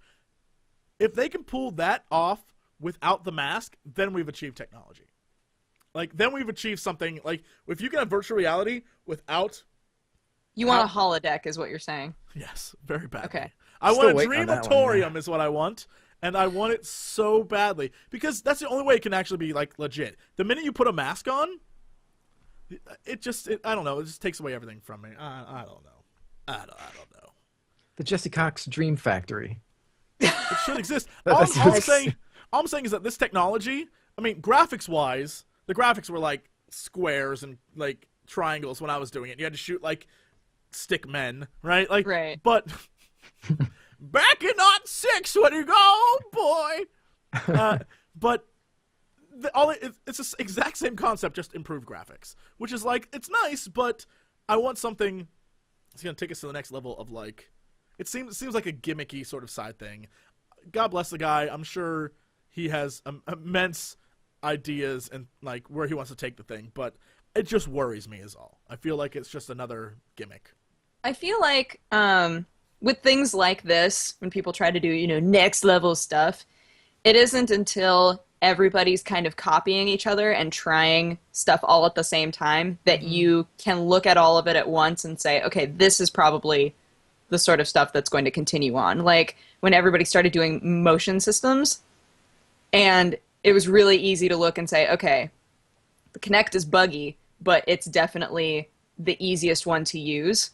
So that's probably the sort of technology that's going to continue forward. Like if between holding a controller and not holding a controller, obviously, down the line, everybody's going to go for not holding a controller. Right. So with this sort of virtual reality stuff, until all of these companies that have a lot of money to throw into it are trying different things all at once, it's going to be hard for us to like look at it and say, okay, I see how this could progress, Chat is getting very nitpicky with me here. Like, you don't understand. There's differences between your old fangled headset. I'm sure there are. It's clearly many years have passed, but the idea is still the same. It's the fact that you're wearing a giant thing over your face, and that's how you view stuff. I'm sorry. The general idea is the same. I have the same problem with the.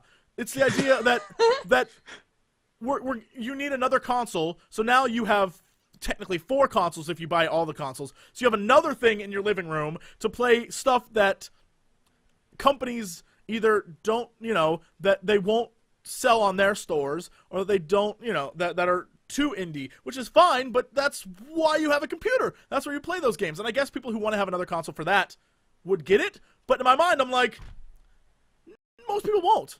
Most people won't. It seems like a useless, another thing that you would just spend money on, which to me, as an old crotchety man, is a waste. It's a waste of money. But whatever. Clearly, I'm wrong. Thank you. Well, there's always somebody to buy something. We'll see. Yeah. We'll see what happens, guys. Perhaps. Yeah, see, this guy agrees with me. I wear glasses, so it's entirely useless. All these systems, even 3D movies, you all suck. You don't care about me. They're like, fix your eyes, stupid. No, I like my glasses. Thank you very much. Comes with free eye surgery. Yeah, like if they I wouldn't want that. if they want to cut my pupils or whatever the hell happens with that, with the lasers, then maybe I'll play. If they'll pay for that, sure. But no, pass. All Word. right. Yeah. I'm glad we got to discover. I just want to point out, I love the amount of just general snoopiness by people on the internet is unbearable. So we had our conversation not an hour ago that was like, basically like, SideStrafe was like, hey, Jesse, how old are you? I've received 36 different tweets and messages that are like, just tell us, loser. I thought this was common knowledge. Wow. I thought my age was like It's common like they're all thing. they're all raging now. Yeah, like, Like, dude. why wouldn't you tell us everything about your life, Jesse? I thought this Now, was, Ugh. people. Meantime. Whatever. if our demands are not met, We will burn the city. People. Seriously, it's like, guys, it's okay. Like, you can literally just go to like 90. My birth date is in 90% of the things that are online. Like, you can just look that up. That's fine. Anyway, crazy people. Let's move on to our next story. Oh, we love you. Uh-huh. I just clicked a link to the Call of Duty Black Ops Intel locations. Turns out that is not a story, but something I wanted to save for later. I may need to find the Intel locations. I have an obsession with that. Here's something that I actually like. I don't know if it's really a news story worth talking about, but I like it, so we're going to talk about it. Bethesda says Dishonored is a new franchise. I cannot tell you how happy I am to hear that. The one problem I had with that game, that I still kind of have with the game, is it's like, we're going to give you enough of the story to get you interested, and then not give you the end. Like, there's so much more to that world, and they just don't give it to you. So it's Prometheus, the game? It doesn't tease you as much as Prometheus and then slap you in the face. Like, Prometheus was like, we're going to hint so much stuff and then be like, slap. We're going to give you a story. Like, it's a solid story. I'm not going to hate on the story.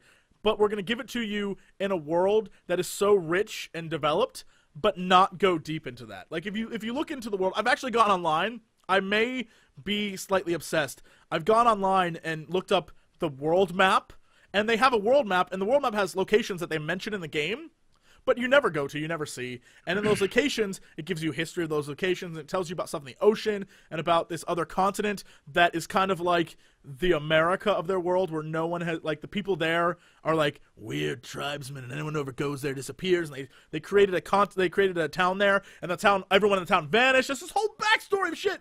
And it's like, the story we're going to tell you is about one little chunk of this world. And I was like, you can't do that and then have such a rich, like, history and not make this a franchise. And I'm just glad they did. It was it was very frustrating.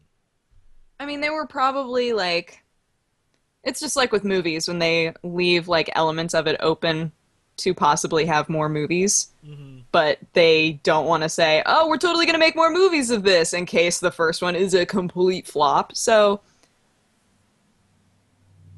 it can be a gamble, I guess, as far as games are concerned as well. Mm-hmm. But as long as they don't pull an episode 3. Dun dun dun. Apparently Dishonored was the #1 selling holiday title over the weekend. Oh, So like during like the Steam sale and everything. I'm just like in general, like across the boards over the holiday weekend, they were the #1 selling both in stores and on Steam. That's kind of awesome. So apparently, it took off, which I think is great. I mean, it's a terrific game.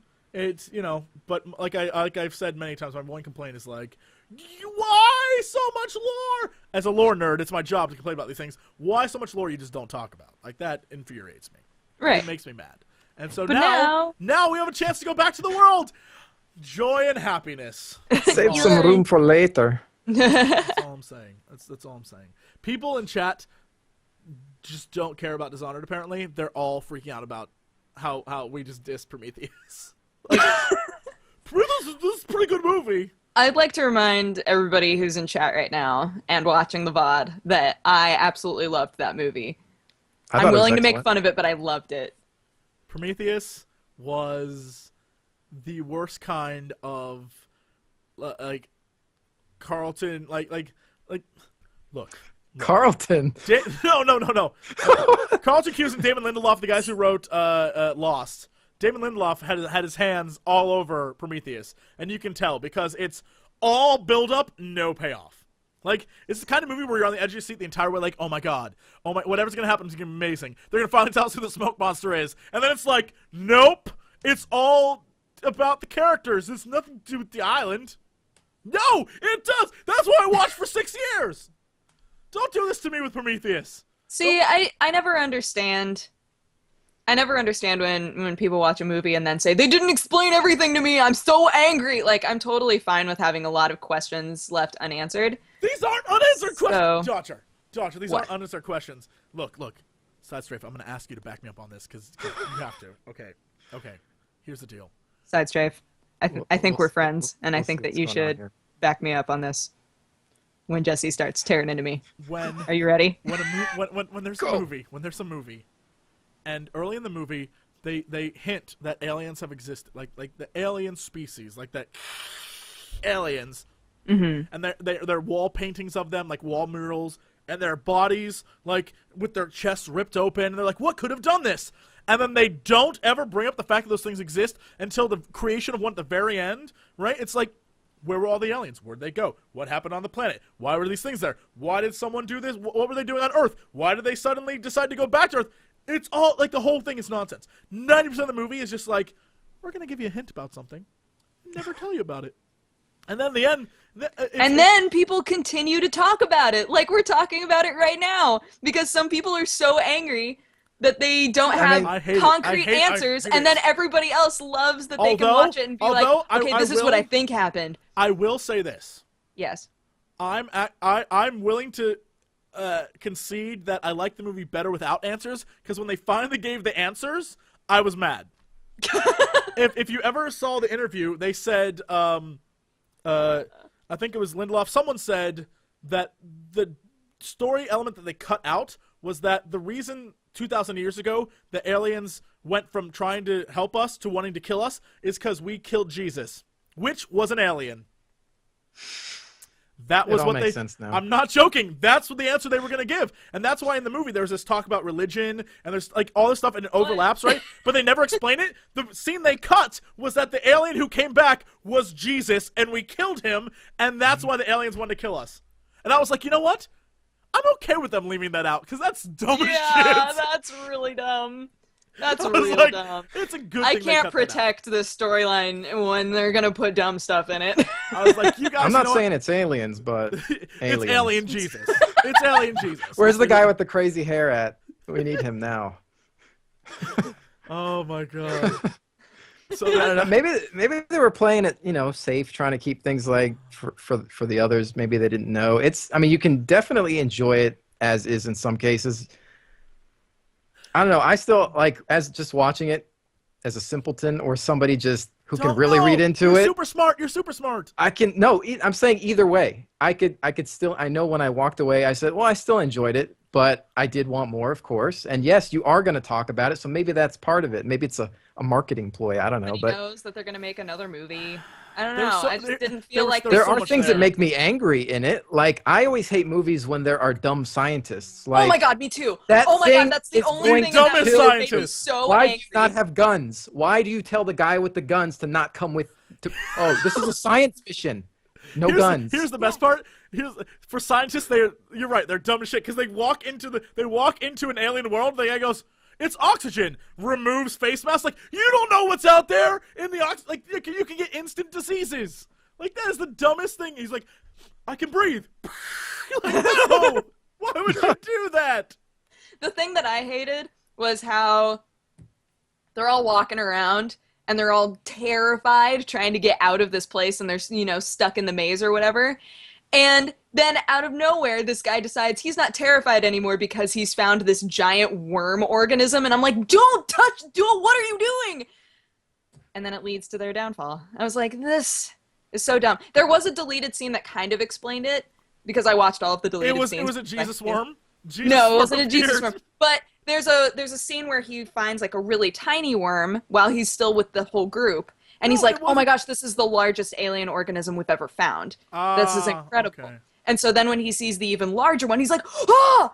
Ah! Like, just so excited. But because they cut out that first one where he explained it, I was just like, what? You're just not scared anymore now that you found this worm that could kill you? What's happening?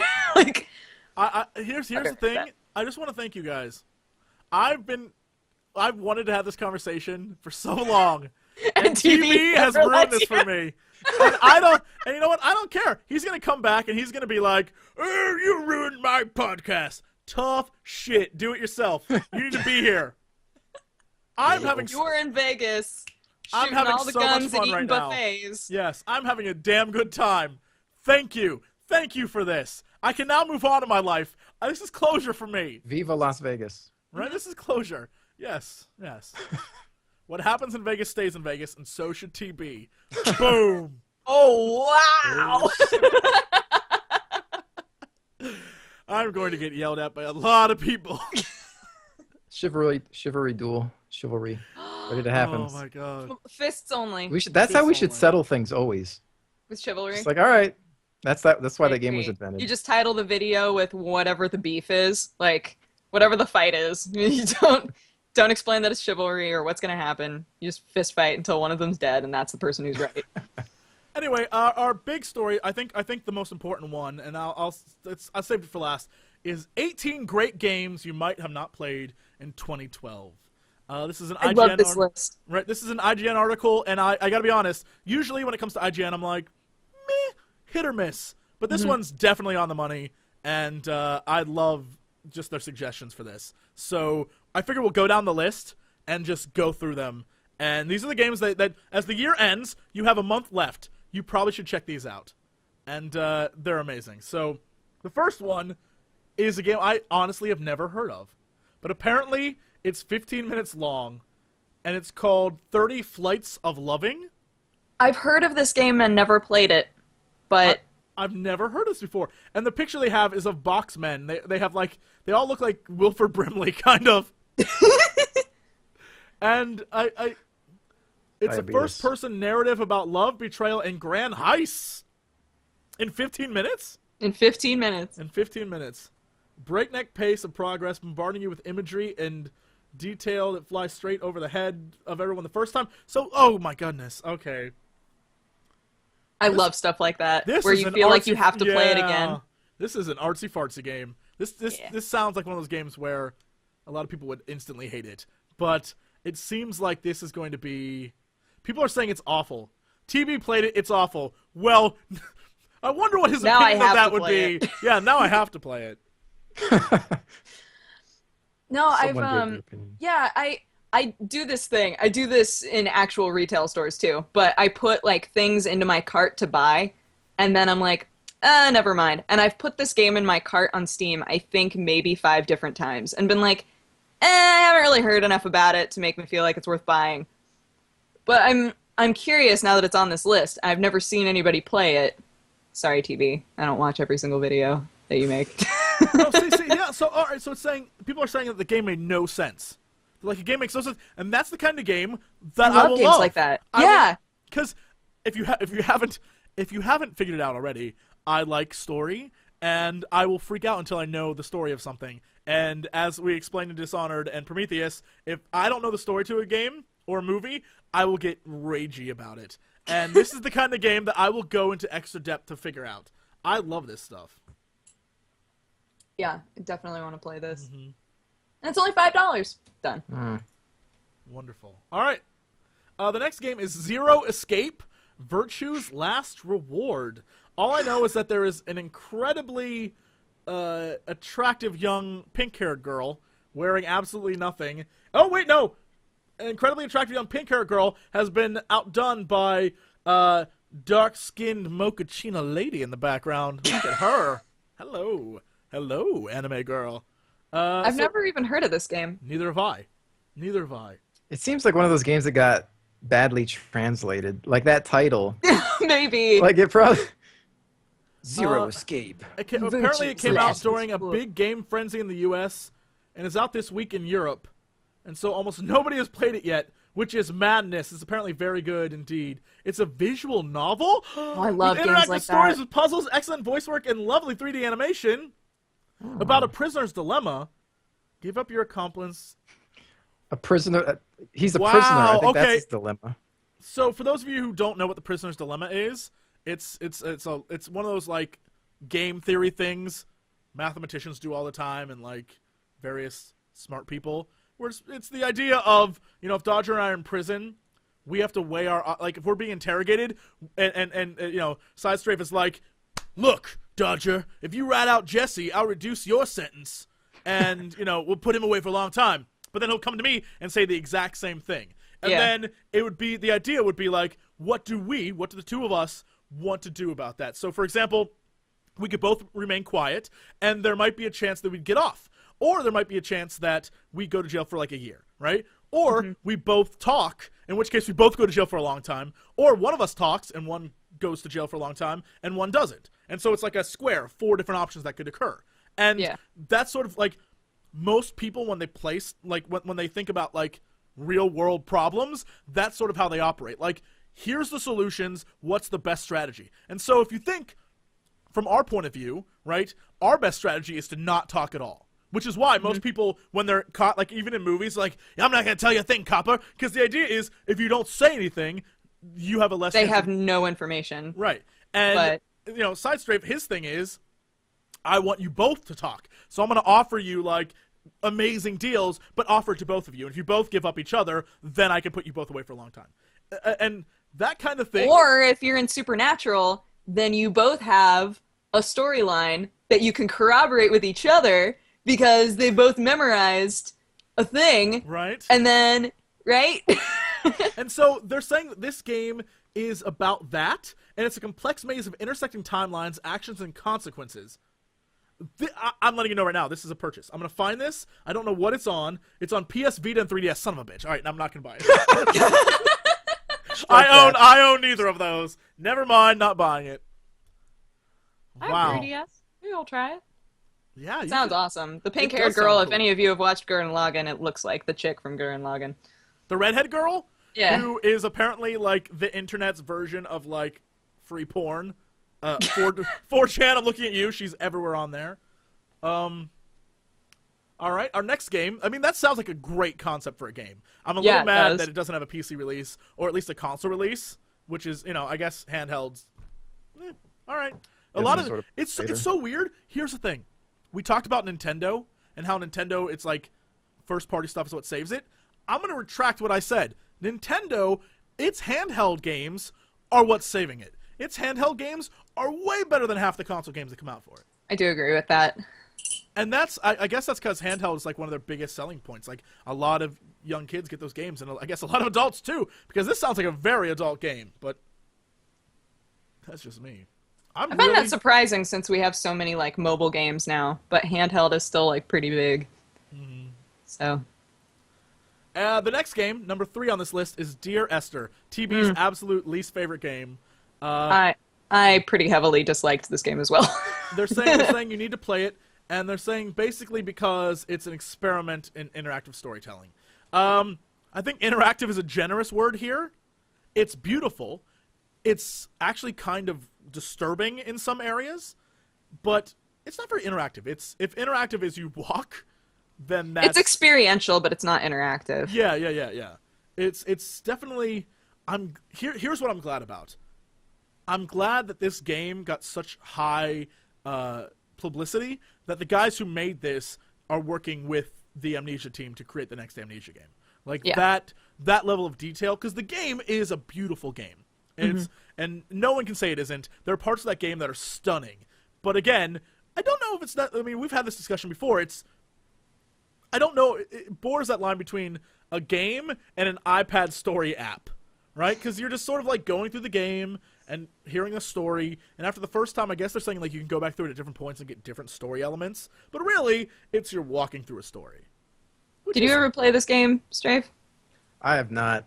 I mean, I think I took a look at TB's video once and remember and you had him. no interest after that. That man has the power to kill games it's just instantly. it looked like almost just like a just walking through a game engine, I guess. And That's really all it is. Like it's designed very beautifully, and what I did really appreciate about it is that the storyline elements aren't in a specific order.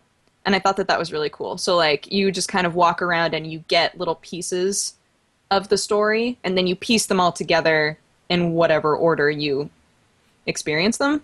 Right. But apparently they're not utilizing that sort of an idea in Amnesia at all, which I was kind of disappointed in when I read that.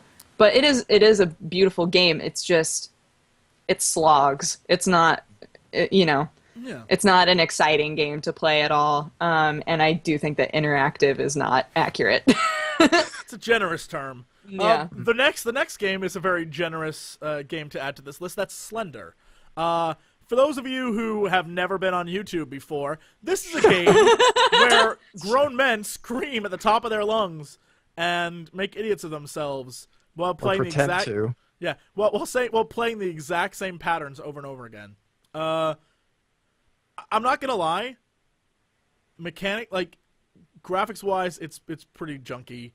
Everything about it's an indie game. But with that said, the fact that this game can induce terror on a level not seen in other games is definitely it's a selling point. I'm not I can't hate on the game.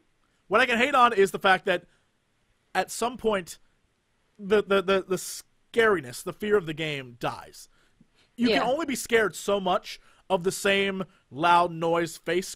If anything, after a while you just become annoyed with it, and it's like, well, this sucks. Just let me get the 8th. There's actually a really good Let's Play this guy does where he plays Slender, and I wish I could remember his name. I do not remember it to save my life, but it's his progress through it. So he takes a week, and he's like, I'm gonna play this game. First day he's freaked out. Second day he's freaked out. And he's just like, continue. And by the last day, it's him running through as fast as he can, getting caught by the guy, and table flipping with anger. Like, come on, just let me finish this. And he keeps going through it again, and then finally he gets it. He's like, I'm done. And it's not like he was scared and it freaked him out so much that he doesn't want to play anymore. I was so mad at this game because it kept cheating me out of my victory. And I think that's kind of what the downfall of the game is, which I'm glad they're making a legit version, because since it's so simple, it can only get you so many times before you're just like, just let me win. Just give me this one. Just let me win this. And so it's incredibly popular. I understand why it is. It's an actually really terrific game, but I am surprised that it's based off of a fake thing and can inspire so much fear. Yeah. I love the fact that this game is based off of a character the internet made up. And it's like, I have nightmares about this guy coming to visit me. It's not a real thing. The internet created this, and they're just like, I'm still afraid of it. I'll be honest, I can understand that fear. I think I've told this story a million times, but it's absolutely true. When The Ring, the movie, when the American Ring, right? Yeah. When that movie came out, I remember seeing it, and it was very late at night. I came home, and I watched TV, went to bed. I woke up in the middle of the night, and there was a glow coming from the TV, and I honestly, for a split second, thought I was about to die. I was like, that's that rain girl coming to get me! And then I realized I turned off the cable box and not the TV. And so that's why there was still glow. But that kind of stuff, I mean, I get it. I just think it's funny. All right, next on our list, Is the best game ever. Hotline Miami. This game is so bonkers. I can't even describe to you. I want to say I may have gotten more jump scares in this game than a lot of other games. Yeah, when like the somebody sound shoots you cues- and you're like, ah! The sound cues, like even in the first 5 minutes, there's weird, like trippy sound cues that are like, and you're like, what is happening? It's like the game is a disturbing level of creepy violence. I can't even describe it. This is a game. So you're probably gonna have to play. This should be like a strafe spectacular. Is what it should be. Strafing special. Yes, because you have to do a lot of that actually. This game is nuts, and it's so much fast paced, and if you suck, you will suck for a long time. There's, Yeah. The first like getting your bearings and trying to figure out how to play is just like trial and error. I think it's the very first level is like walk into this room. There are 3 guys in there. You have to kill them. So you have to burst through the door, knock a guy out. You can like then kill him when he's on the floor, and then run into a bathroom and hit a dude while he's looking in the mirror. Like it's like okay, I do this all in like 6 seconds. Like, let's go. It's rough. It's a rough game. It is merciless. Yeah, and I mean they employ some things that are just logic. Like, you know, if you grab somebody's gun and shoot a bunch of people, everybody in the house is going to hear it and everybody's going to come after you. So like you have to think about your tactics in terms of how you're going to kill everybody. And oh my gosh. It's so much fun and very fast paced. Did you ever beat it? I haven't beaten it yet, no. I don't even know where I'm at, but I know I'm not close. Because I've seen levels, people play levels that I've never seen before, and I'm like, well, I clearly am bad at this game.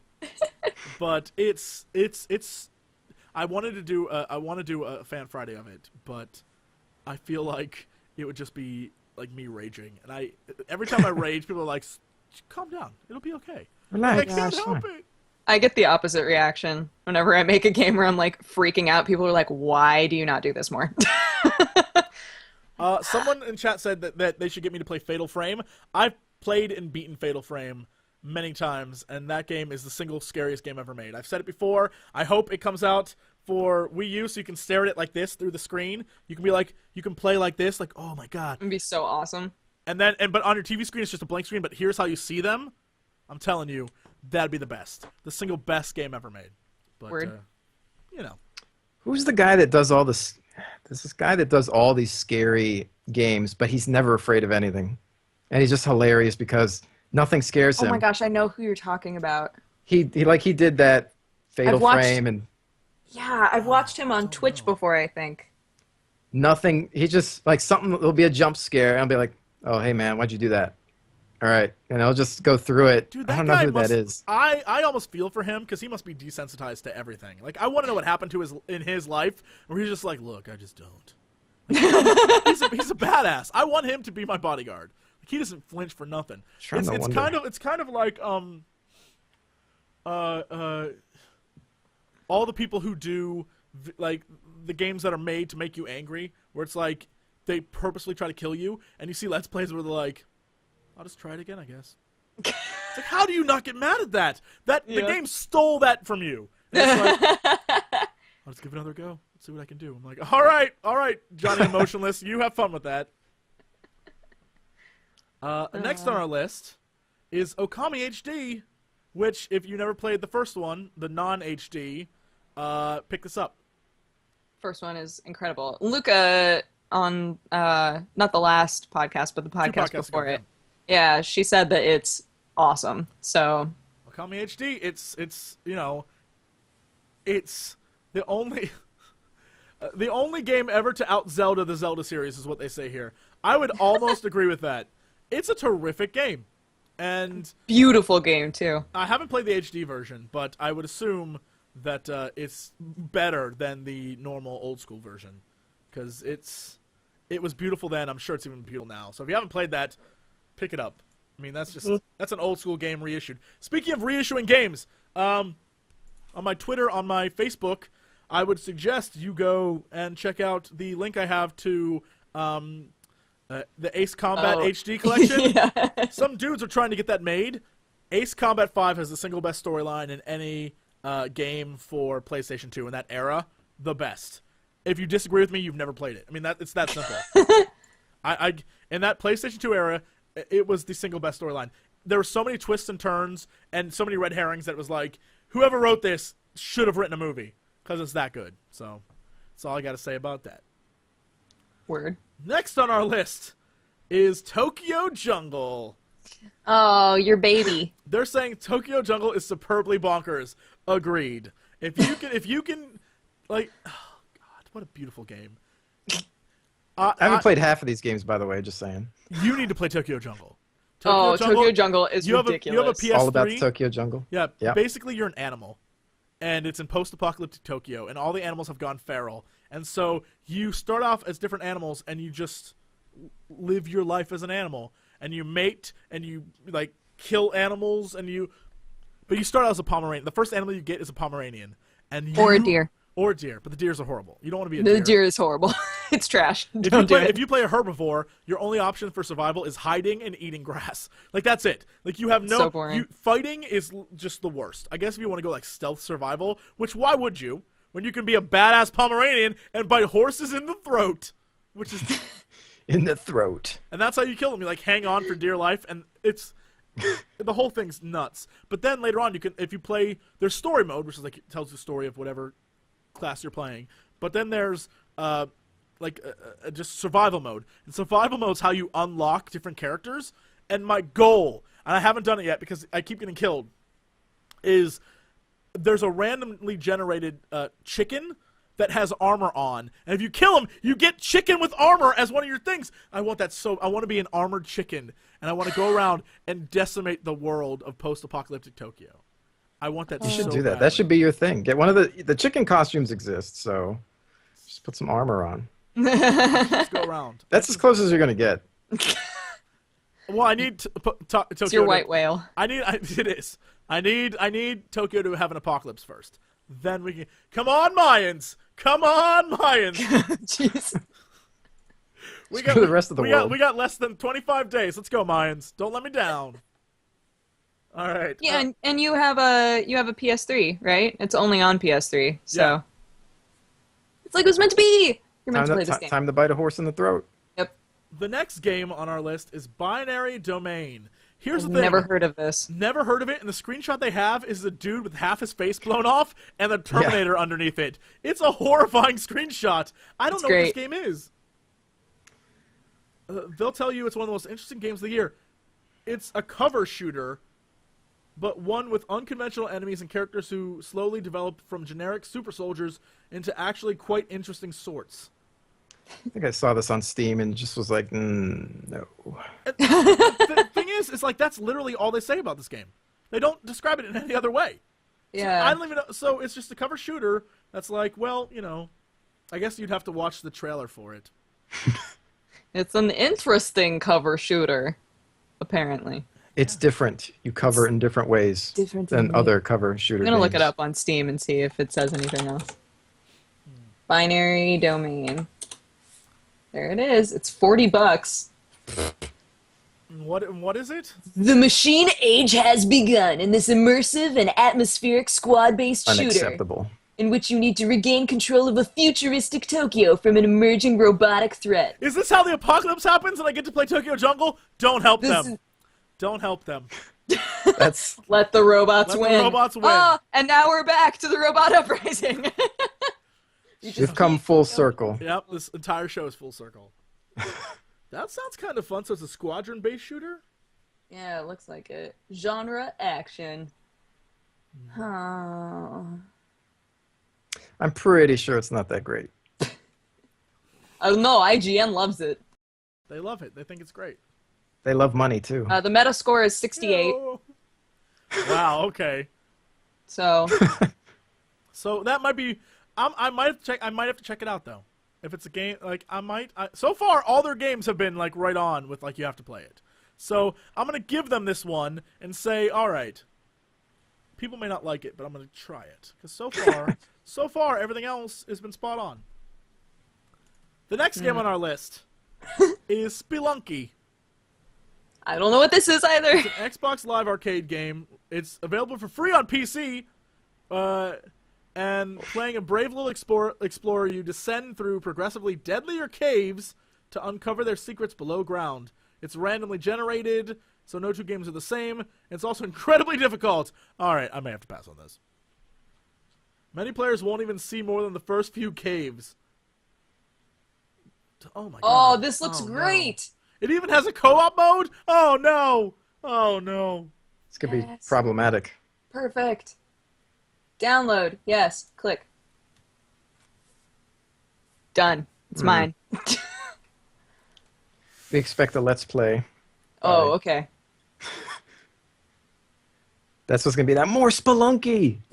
Independent Games Festival winner. The next... It looks cute. Oh my god! What? What? What's happened to you? The next game... I went to click on it. Frog Fractions? Alright, I got distracted. I'm sorry. That was just dead silence. Alright, so the next game on here is called Frog Fractions. And so while they were talking, I was going to click on it because there is no image. They don't even describe it. They say, I'm not going to give you a video of Frog Fractions because I don't want to spoil it for you. It takes about 30 to 45 minutes to play. It's hilarious, deranged, and totally unexpected. I will leave you... That sounds kind of great. It's completely free. Go to this website. One tip to unlock secrets to go down is what he says. So I go to the website, and I'm like, just my mind is blown. I'm like, what am I looking at here? What is happening? Exactly, right? This may be the game. This This could be the one. I've never been so shocked to see anything. I was like, it just happened. But see, I feel like, okay, so when you open it up, the quote is like the absolute best way to teach your child about fractions. But then on this IGN description, it says that it's deranged. And so I'm like, I'm pretty sure someone's lying. I'm pretty sure someone is lying. And I'm pretty sure the website's one of those fake websites. Someone's lying. Yeah, yeah. A lot of effort went into this. That blew my mind. All right, here's a game that maybe our Mr. Stride Gum has played. The next game on the list is Spec Ops: The Line. Ooh. And I remember this game coming out earlier this year. TB played it. I downloaded it, played a little bit, but never got a chance to finish it. It's actually really I actually kind of liked it. I'm not gonna TB lie. loved it. I'm not gonna lie. Did you play this game? I demoed it, and there's good story there. A lot of good voice acting. I think Nolan North is like the main guy, so He's in Nathan everything. Drake. Yeah, yeah. So I think even Bruce Boxleitner's in it, which makes it seem like I should play it. But yeah. But I don't know. I think the gameplay kind of turned me off. Like, I was interested in the story, but the gameplay was just kind of Gears of War-ish cover mechanic. So nothing really grabbed me other than the voice interesting. acting and storytelling. Yeah. But I could be wrong. I think I think gameplay wise, it's very similar to other shooters and things like that. It's like, okay, yeah, all right, seen it. But story and what it has you do is, I think, what sells the game. And they even have a link here to a book-length closed reading of the game and its themes called "Killing is Harmless," which I think is a terrific thing. I will probably go read that the minute we're done here.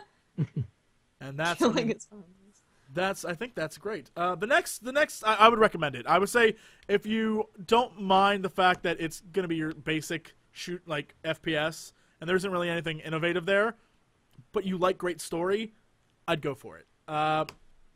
Next on our list is Sine Mora. I don't know what this is.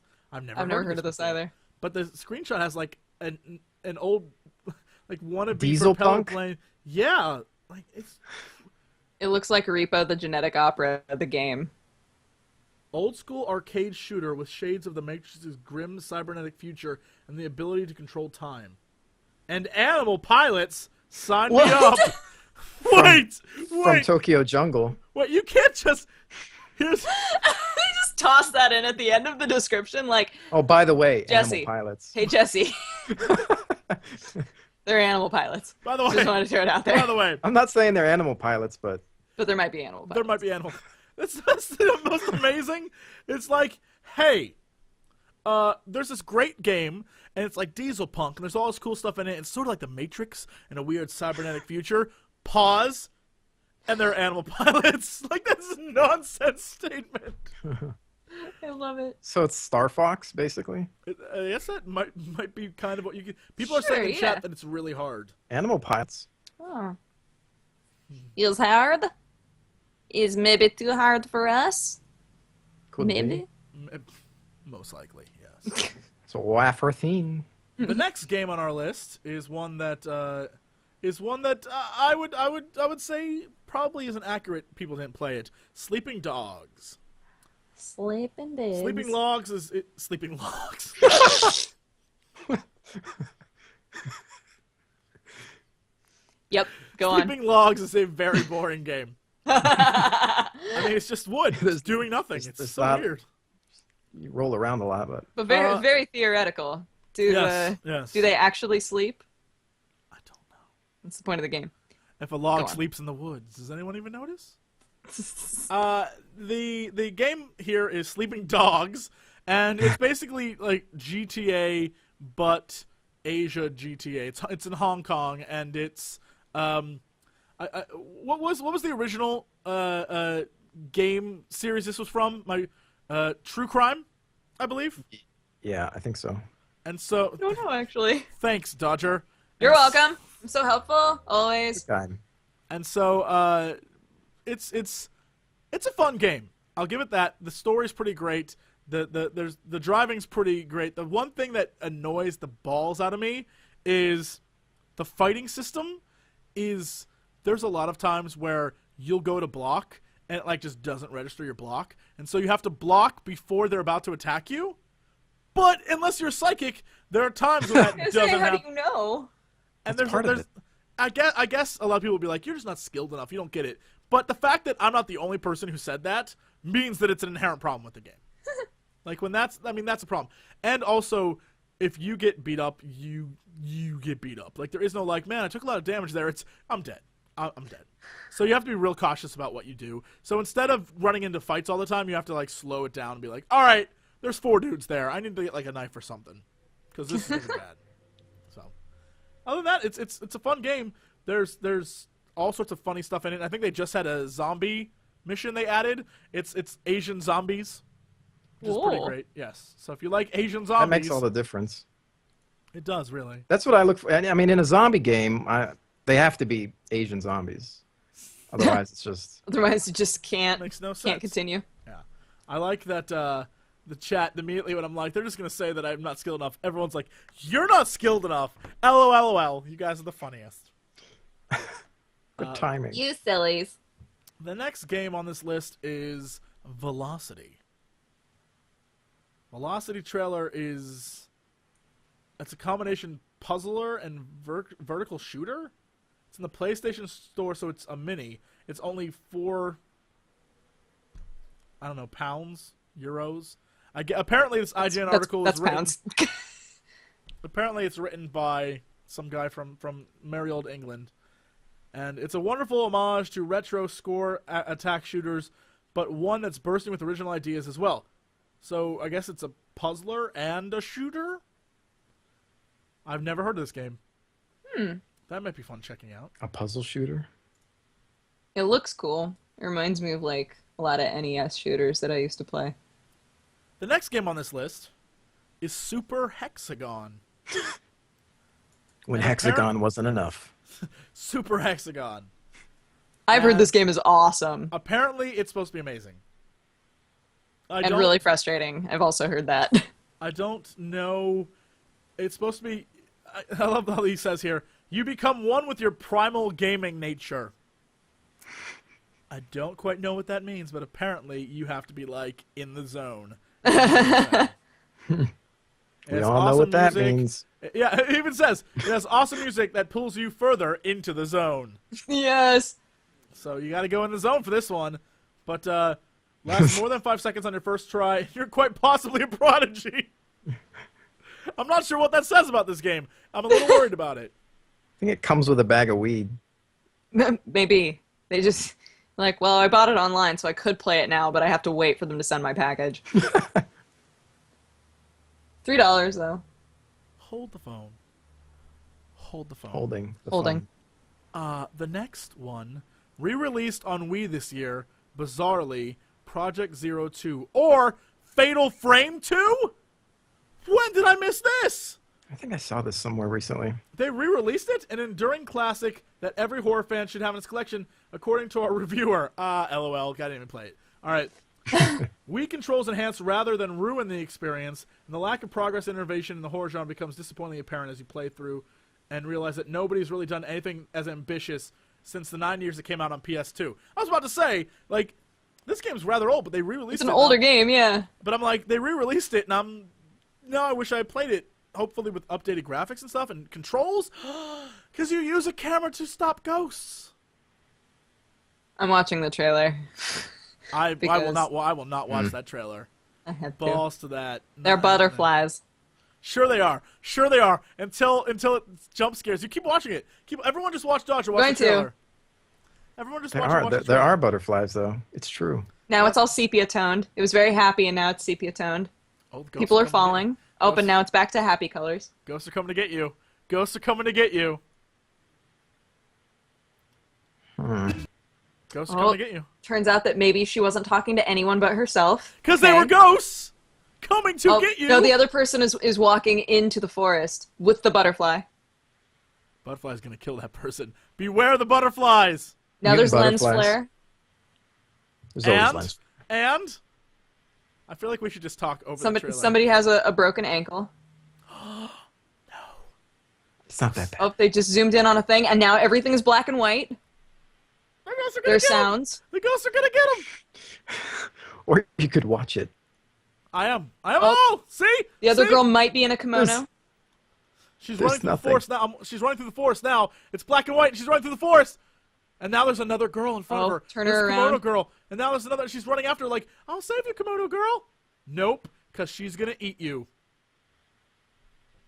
And scary face. Aww.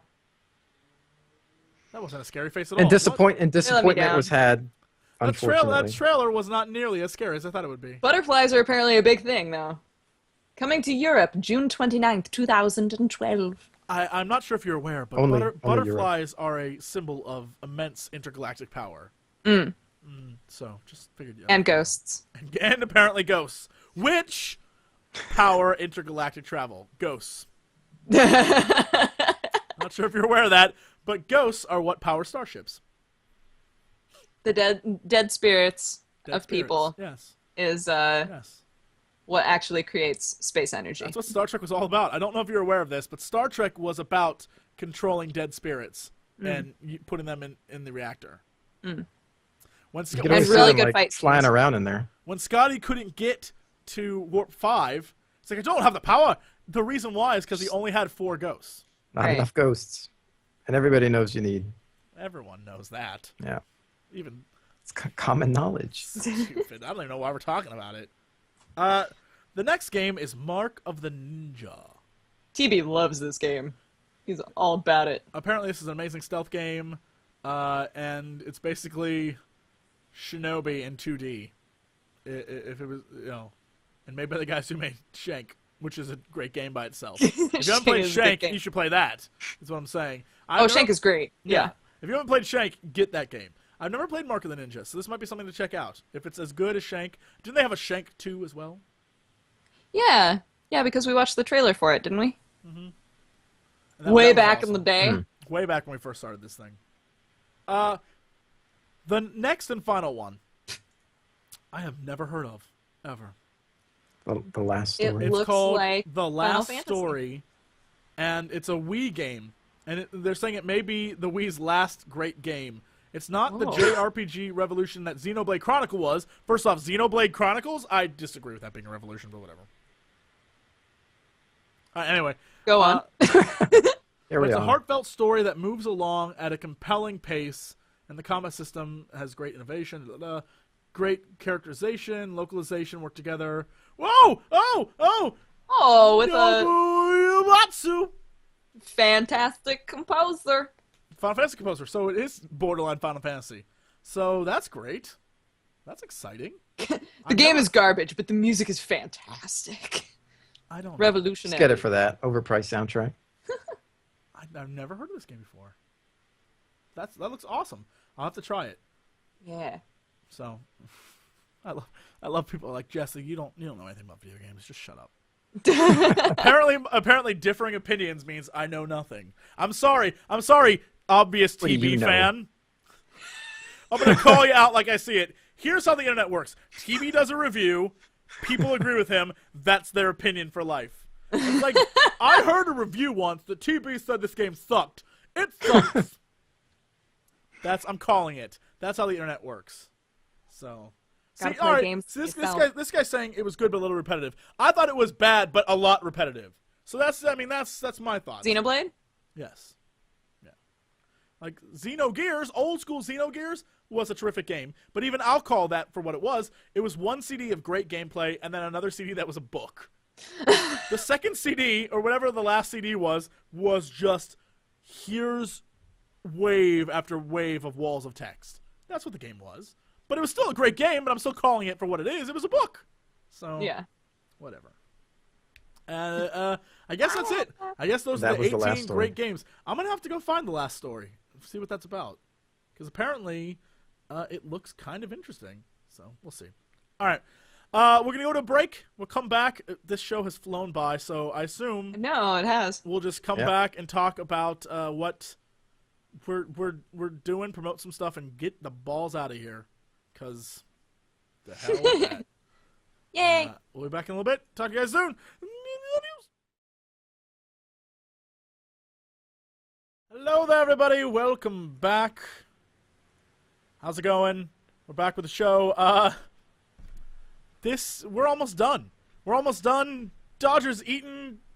Your cat is eating as well.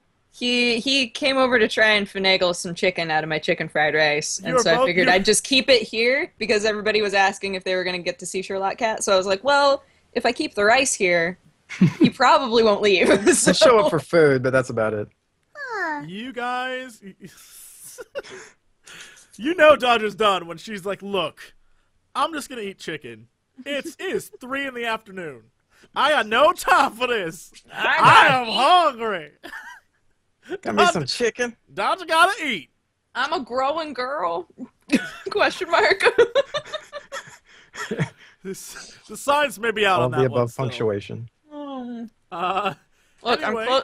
I'm back in business mode. I'm closing it up. Okay. I am. To say that I'm hungry is an understatement. I woke up, had some tea, and was like, well, now to host a podcast. Then I prepared for this thing. I prepared with topics and whatnots, and no one cared. We care, Jesse. Okay, all right, good. We good, care. Thank you. Good. I really just don't. I don't. Oh, shh. Shh. Why Mommy, would you do Daddy, that? fine. So let's wrap it up here. We'll talk about what we got going on this week and what's happening. But first, I think we need to do some shameless whoring for the game station. I believe our dear friend Lisa Foyles has a review up right now. And you can wait. Is it? Hold on. I need to verify something. I can't. I'm not sure if the review's up now or if it's going up. Right now, there's someone at TGS who's like, "Oh my God, Jesse!" Jesse, Okay. Epic Anyway. fail. I think Lisa it's up. Foyles. Yes, it's up. Yes, it's up. It's up. Lisa Foyles does Battle Royale, All Stars, Super Smash, not really, PlayStation. that It's the game. PlayStation All Stars, and it is a. I'm not gonna lie, I actually kind of enjoy it a great deal. I don't like that you have to do your super in order to kill somebody. I mean, I mind you, I'm still horrible at it. I'm not very that and any Smash Brothers game like that. I'm just bad because there's so much happening. But I'm glad in this game, what's happening is happening on screen, but also in the background. The background of these games is stellar because it's 2 worlds combined. Yeah, and so the backgrounds look worlds, super cool. The worlds fight each other, which is just all sorts of fun. There's one of my favorite is it Master Onion, the guy from Parappa the Rapper? Is that his name? In the Parappa the Rapper level, I was over at the Warp Zone house and we were playing this. It's an amazing scene. You're in the dojo fighting when you first start out, right? The 4 of you are fighting in the dojo. Then, I don't know which world it's from. I don't remember which, but a giant multi-legged robot kicks the roof off the dojo and starts attacking the city in the background. And so all the Onion students have fled, and Master Onion's like, oh no! And then halfway through the battle, he leaves and goes into the background as a giant to fight the giant. So it's him in 2D fighting a giant 3D robot, and he jump kicks and stuff. It's amazing. That kind of stuff is so cool. And so even if you're not playing, you can still watch what's going on in the background and get infinite amounts of enjoyment. It's kind of a terrific concept. I really like that. So I'm all about that. Also going on over at the Game Station in our mutual ability to whore out stuff. This Friday is the TGS Chivalry Battle Royale official clip video. Every one of us will have our own channels do stuff, but if you want to see the final amazing epic showing of it, that's where we'll be on TGS. And then if you're a fan of lore, I know I am, you can go to the lore. I think it's youtube.com/lore, and Dodger has voiced a Pikmin lore, which is amazing. I don't know how there's a Pikmin lore. I've never played Pikmin, silly. so I don't know. Once upon a time, there were Pikmin, and they were like, hey, let's run around together. End of story. The shortest... They did things. They did things. The shortest lore ever. So, yeah, I mean, that's pretty much all that's happening over at the Game Station, so go check that stuff out. I'm sure there'll be plenty more happening. The podcast from last week, I think, just went up today. So if you're like, keep talking, go back and watch the last one, because it just went up. Although, oh my gosh, I've been getting so many tweets and things being like, where's the podcast? After we film this, it's out of our hands. We don't know when it's going up. We throw it away, and we're like, here, you guys handle it. So, and the reason why is because last week was Thanksgiving, so everyone in the TGS offices was gone. Yeah. And so no one had the ability to do so. So that's life. That's what happens in the workplace. We, as YouTubers, don't have that kind of schedule. It's basically like, make a video every day or we'll kill you. Like, yes, fans! Whatever you say! I'm working on it! I'm doing it! I'm sorry. We sit here in chains and cry. You don't know. They unhook the chains for this show. But the minute we go off air, they chain us right back into the chair, and it's like, you need 6 videos in 3 days. Go. It's like, okay! I'll do it! That's how Jesse plays his games. Yeah, just like that. All games. If you see the end of my videos, my guy goes like this. This is how I play. This is how I play. No wonder. This whole time we tried to figure it out. That's how I beat everyone. I'm that good. If you just mash enough, eventually you win.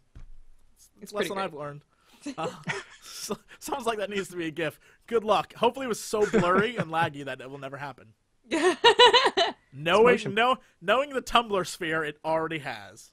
They'll be on that by the end of the day. It's already out. Yeah. So yes, all those things are happening, and go watch the podcast right now if you want. Actually, people watching the video of this are probably not going to benefit from that. Yeah, just wait. All right. So you'll be watching the stream. SideStrafe, what's happening on your channel this week? What's going on, buddy? You name it, we got it. It's mostly just keeping up with variety. A lot of World of Tanks still. I love that game. I don't know why. You know what? I forgot to ask you earlier. I love that game as well, but I have not played it in a long time. Give us an update. World of Tanks. I mean, they update more than any other game I've ever seen in my life. And it's a mix between arcade and realism. It's kind of somewhere in the middle, but it's just, if you're really into World War II to the late 50s, 60s era, like tanks, and just kind of want to have something that's fun and third person, I don't know why, it's so addicting. And there's so many tanks. Did they initiate the changes that they talked about doing? I know Dodger and I were at a meeting with the World of Tanks guys at PAX. And they're making World of Planes. Yeah, World of Planes, and we were even talking about like World of Boats. Or it was like World of Warships or whatever it's called. World of Warships, yeah. And it should be World of Boats, though, let's be honest. And so the idea was like a rowboat. like Yeah. a multi-layered battle, and we were talking with them this huge idea, and we even brought up, like, could you maybe one day have it seamlessly where like the airplanes could fight the tanks and the tanks can fight the boats, and they're like, maybe one day, but most likely not. But Yeah. the thing that they were working on then that I thought was a great idea, and I don't know if they've implemented it yet because I have not played the game since that conversation, was they were working on the physics. Some of the physics with the tanks was sort of really junky, where it was like little tanks could do the exact same amount of like push that a big tank could. Yeah. And they were like, we want to switch that. So now giant tanks are like behemoths and can just run over little tanks and stuff. So like, is that in the game?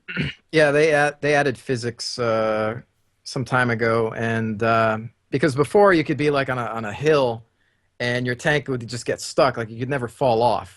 Now you can fall off, and a heavier tank will be able to damage a smaller tank and push it away. So the physics now have changed everything because you can go places you couldn't before. And I'm just impressed with the amount of detail they add into it and how much they update, and they keep adding new tanks and content. And for free to play, you get a lot. Yeah. Here's the crazy thing. Yeah, no, seriously, here's the crazy thing about that. World of Tanks, when you first saw it, when you first saw videos on YouTube, everyone was like, meh, stupid, that's dumb. Their ads are messing up my videos. World of Tanks has grown based off of its free-to-play status leaps and bounds. The fact that it had, I'm willing to go on a limb and say, the single biggest booth at PAX just shows you how much they're willing to go out of the way for their fans. Like, their booth alone was bigger than anything else there. There was not a single other company that came to play on their level. They beat League of Legends at the Golden Joystick Awards for MMO of the Year. Wow. And primarily because of Russia. In Russia, World of Tanks is like the game. It's like how StarCraft in Korea, but in Russia.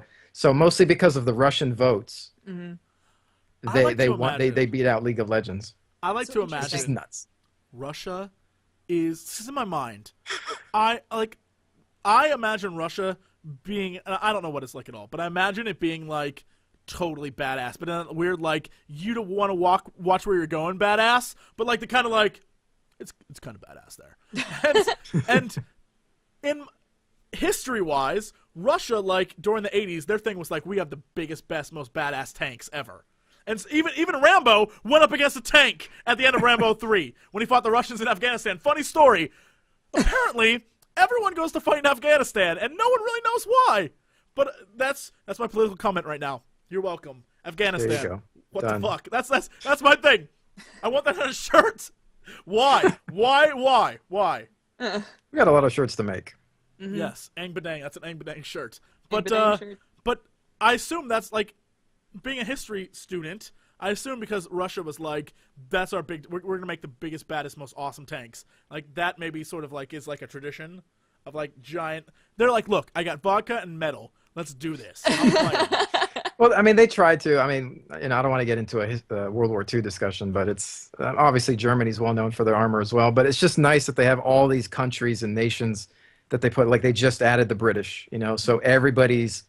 Everybody from everywhere can join in, jump in their tanks, even though it's not realistic, and kind of have fun with their own nation stuff as well. So I don't know. There's some Russians in the chat. Hello, my friends. If I ever go to Russia, I want you to show me around. I want the real Russian treatment. I don't want any of that touristy stuff. I want to know what's up. When I went to Poland, we went into a basement of like a jail, and that's where we went to drink in a bar in a basement of a jail. I want to go. If I go to Russia, I want that. I want the treatment is what I want. I want to be scared a little bit, just a little bit. I want to fear for my life just a tiny, tiny bit. So keep that in mind. I can't wait for when I go to England and I go ask for the sheriff of Nottingham. That's the first thing I'm going to do when I get there. Like, I'm looking for the sheriff. I'm hoping I end up in prison is what I'm hoping. I'm hoping they just have had it and they're like, look, we're just... instant punch to the face. You were the last asshole who's going to do this. We're going to throw you in jail. I'm like, wow, the sheriff certainly was angry. I'm like, I'm going to call my friend Robin Hood. So done. Ro was like, oh my gosh, when we go to Nottingham, we have to do the Sherwood Forest tour. And I was like, oh my gosh, that has to happen.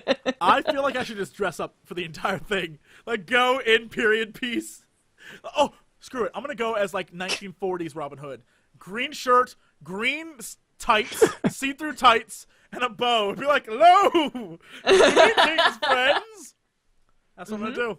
I like it. It's done. And I'm gonna gallop around, gallop around Nottingham the entire time. I can't wait. That's my. By the way, for those who are wondering, myself, Dodger, Rowe, a whole group of various YouTubers and cosplayers and stuff are going to GemuCon In Nottingham. In Nottingham in April. So that's the thing. We'll be there. So yes. Very exciting. I'm very excited about that as well. Yeah. I We're should gonna go have all the fun. Someone saying I should go as the Friar. I would, but I'd be drunk the entire time. It would be a very easy costume. Supposed to. As a yeah, just throw on like shave and throw on like a brown tarp, and I'm good to go. Done. Like, let's do this thing. People are asking about PAX Australia. A lot of people are saying like more people need to go there. Like they're like, Jesse, you should go. I looked up the cost. The cost of doing all that would be roughly $17,000. I love you, but not $17,000 worth of love. Oh God, nope. I was like, So much. that is a lot of money. But I did price out PAX East, and that's like $300. I'm like, that I could probably do.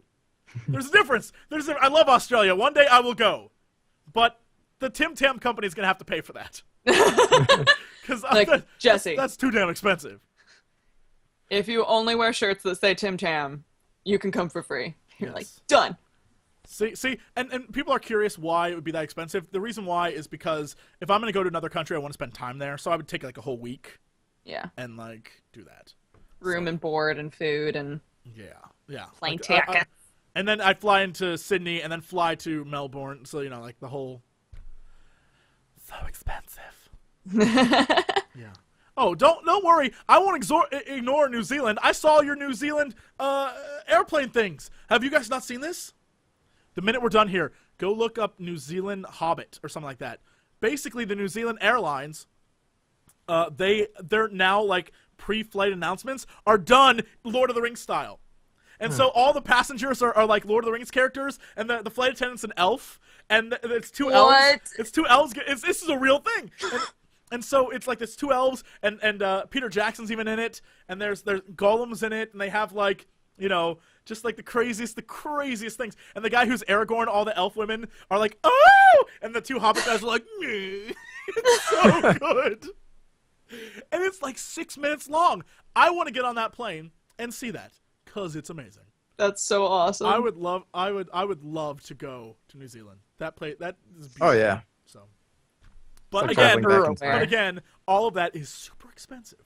Yeah. And that is, one day. We're all working on becoming millionaires, Yeah. so eventually go Baby all the steps. places. Now, Yep. now, all this travel will, of course, happen after the Chocolate Mountain. I mean, Right. That's I have my priorities. You got to work right? on that first. Thank you. Thank you. You understand. You understand this. All right. So what else is going on over at your channel besides World of Tanks? World of Tanks, Planet Side, whatever just piques my interest. It changes all the time. I mean, unfortunately, I'm still that guy that kind of discovered DayZ, so I still keep up with that. I keep a tab on what they're doing over there. I usually do that once a week. Are you in on this War Z DayZ feud? Do you have a say in that? Or are you staying out of it like a sane person would? Yeah, I mean, I'd like to see as much competition as possible, but I don't like War Z because the developers try to tell people that they worked on something for 2 years when they clearly did not. There's nothing there. It was a money grab, and I wish Rocket Hall the best. He's a good guy. I hope standalone DayZ does well, but right now there's not much there, so I just try to do one thing a week for it, and there's not that much to that game. I agree with you. You can't do a whole lot with it. Again, it suffers from the same thing we talked about with Slender, where it's the first day you play and that first night where it's super dark and it's super scary. In my video, the first night I ran from my own shadow. I freaked out when I saw it because I was like, oh shit, and I realized it was my shadow and laughed at myself for being so dumb. And then once daytime comes and it's not night anymore, it's like, so I walk places. And then, yeah, after the initial scare, and now you understand how the game works, it's like, okay, it's not really scary. These guys are just really annoying. The zombies are just pains in the asses. Really. Because if you know, it's... It's like War Z at this point. The last time I saw it, it was just deathmatch with zombies. I mean, you're afraid of other people dropping you. You're not afraid of the zombies. And I mean, they're both becoming like that. So it's sad, but I think this is just the beginning. And in the future, we'll look back and be like, DayZ, remember here's the that? funny thing. DayZ reminds me of this season of Walking Dead.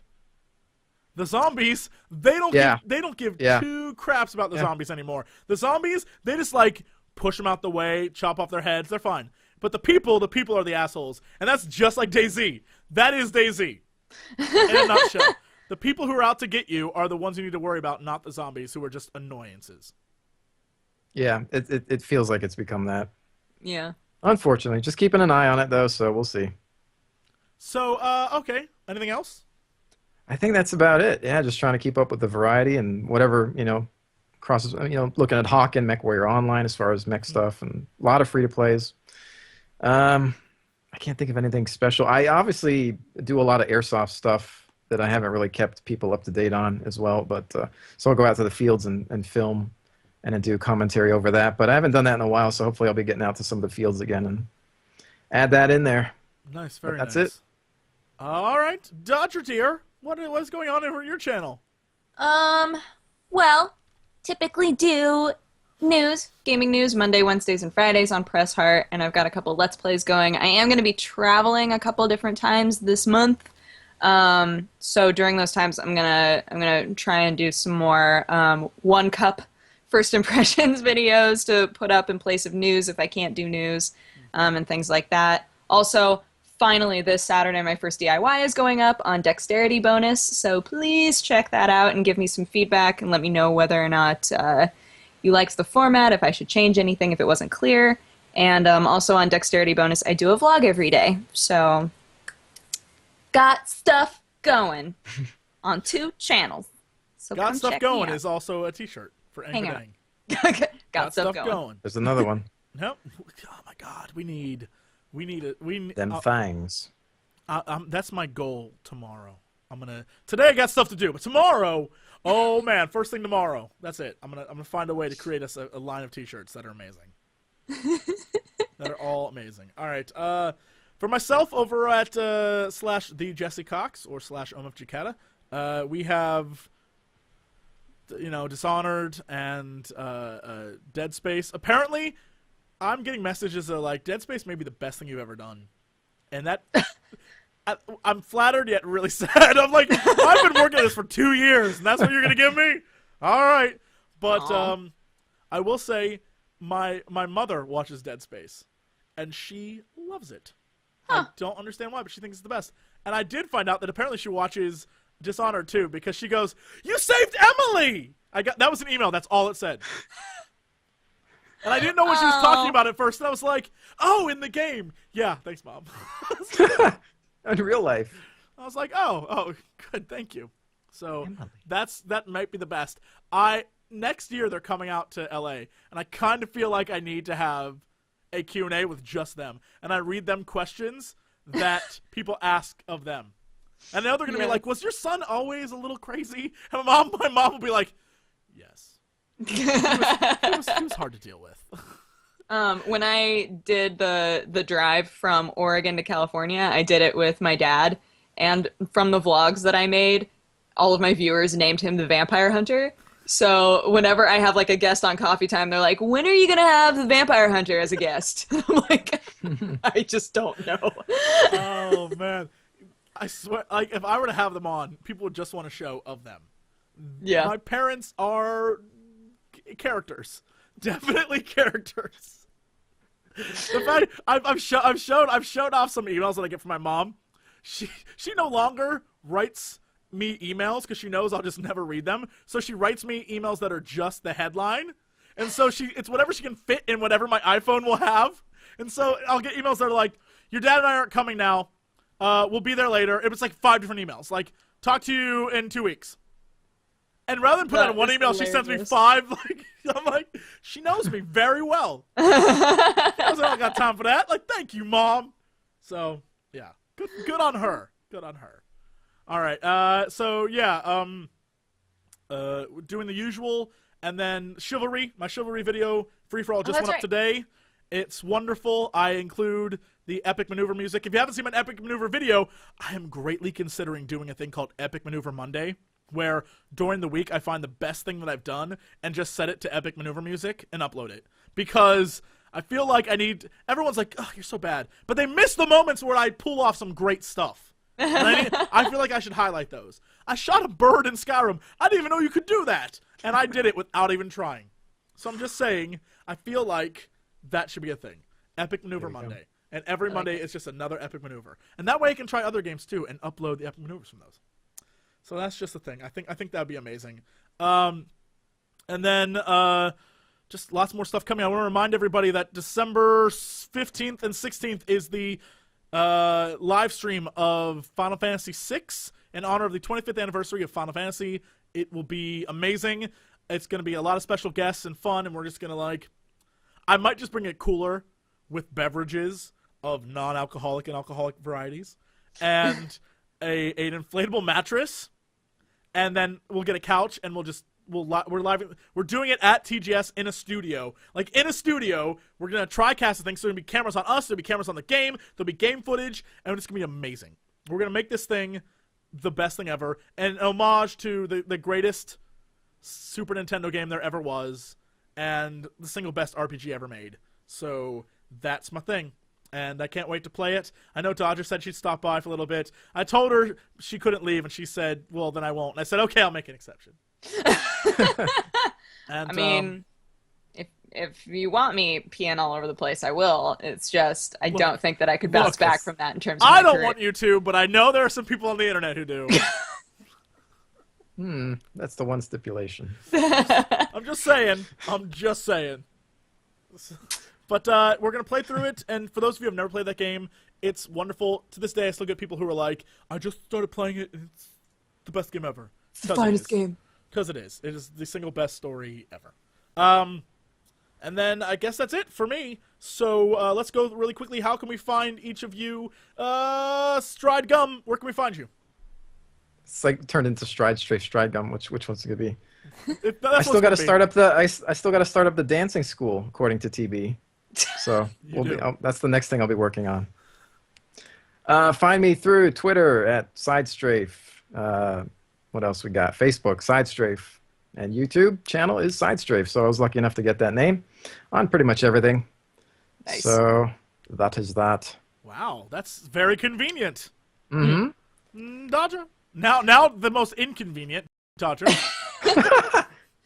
YouTube.com/pressheart to continue, and then YouTube.com/dexterity bonus. My Twitter is @dexbonus, not dexterity bonus. And my Facebook is facebook.com/pressheart to continue. All right.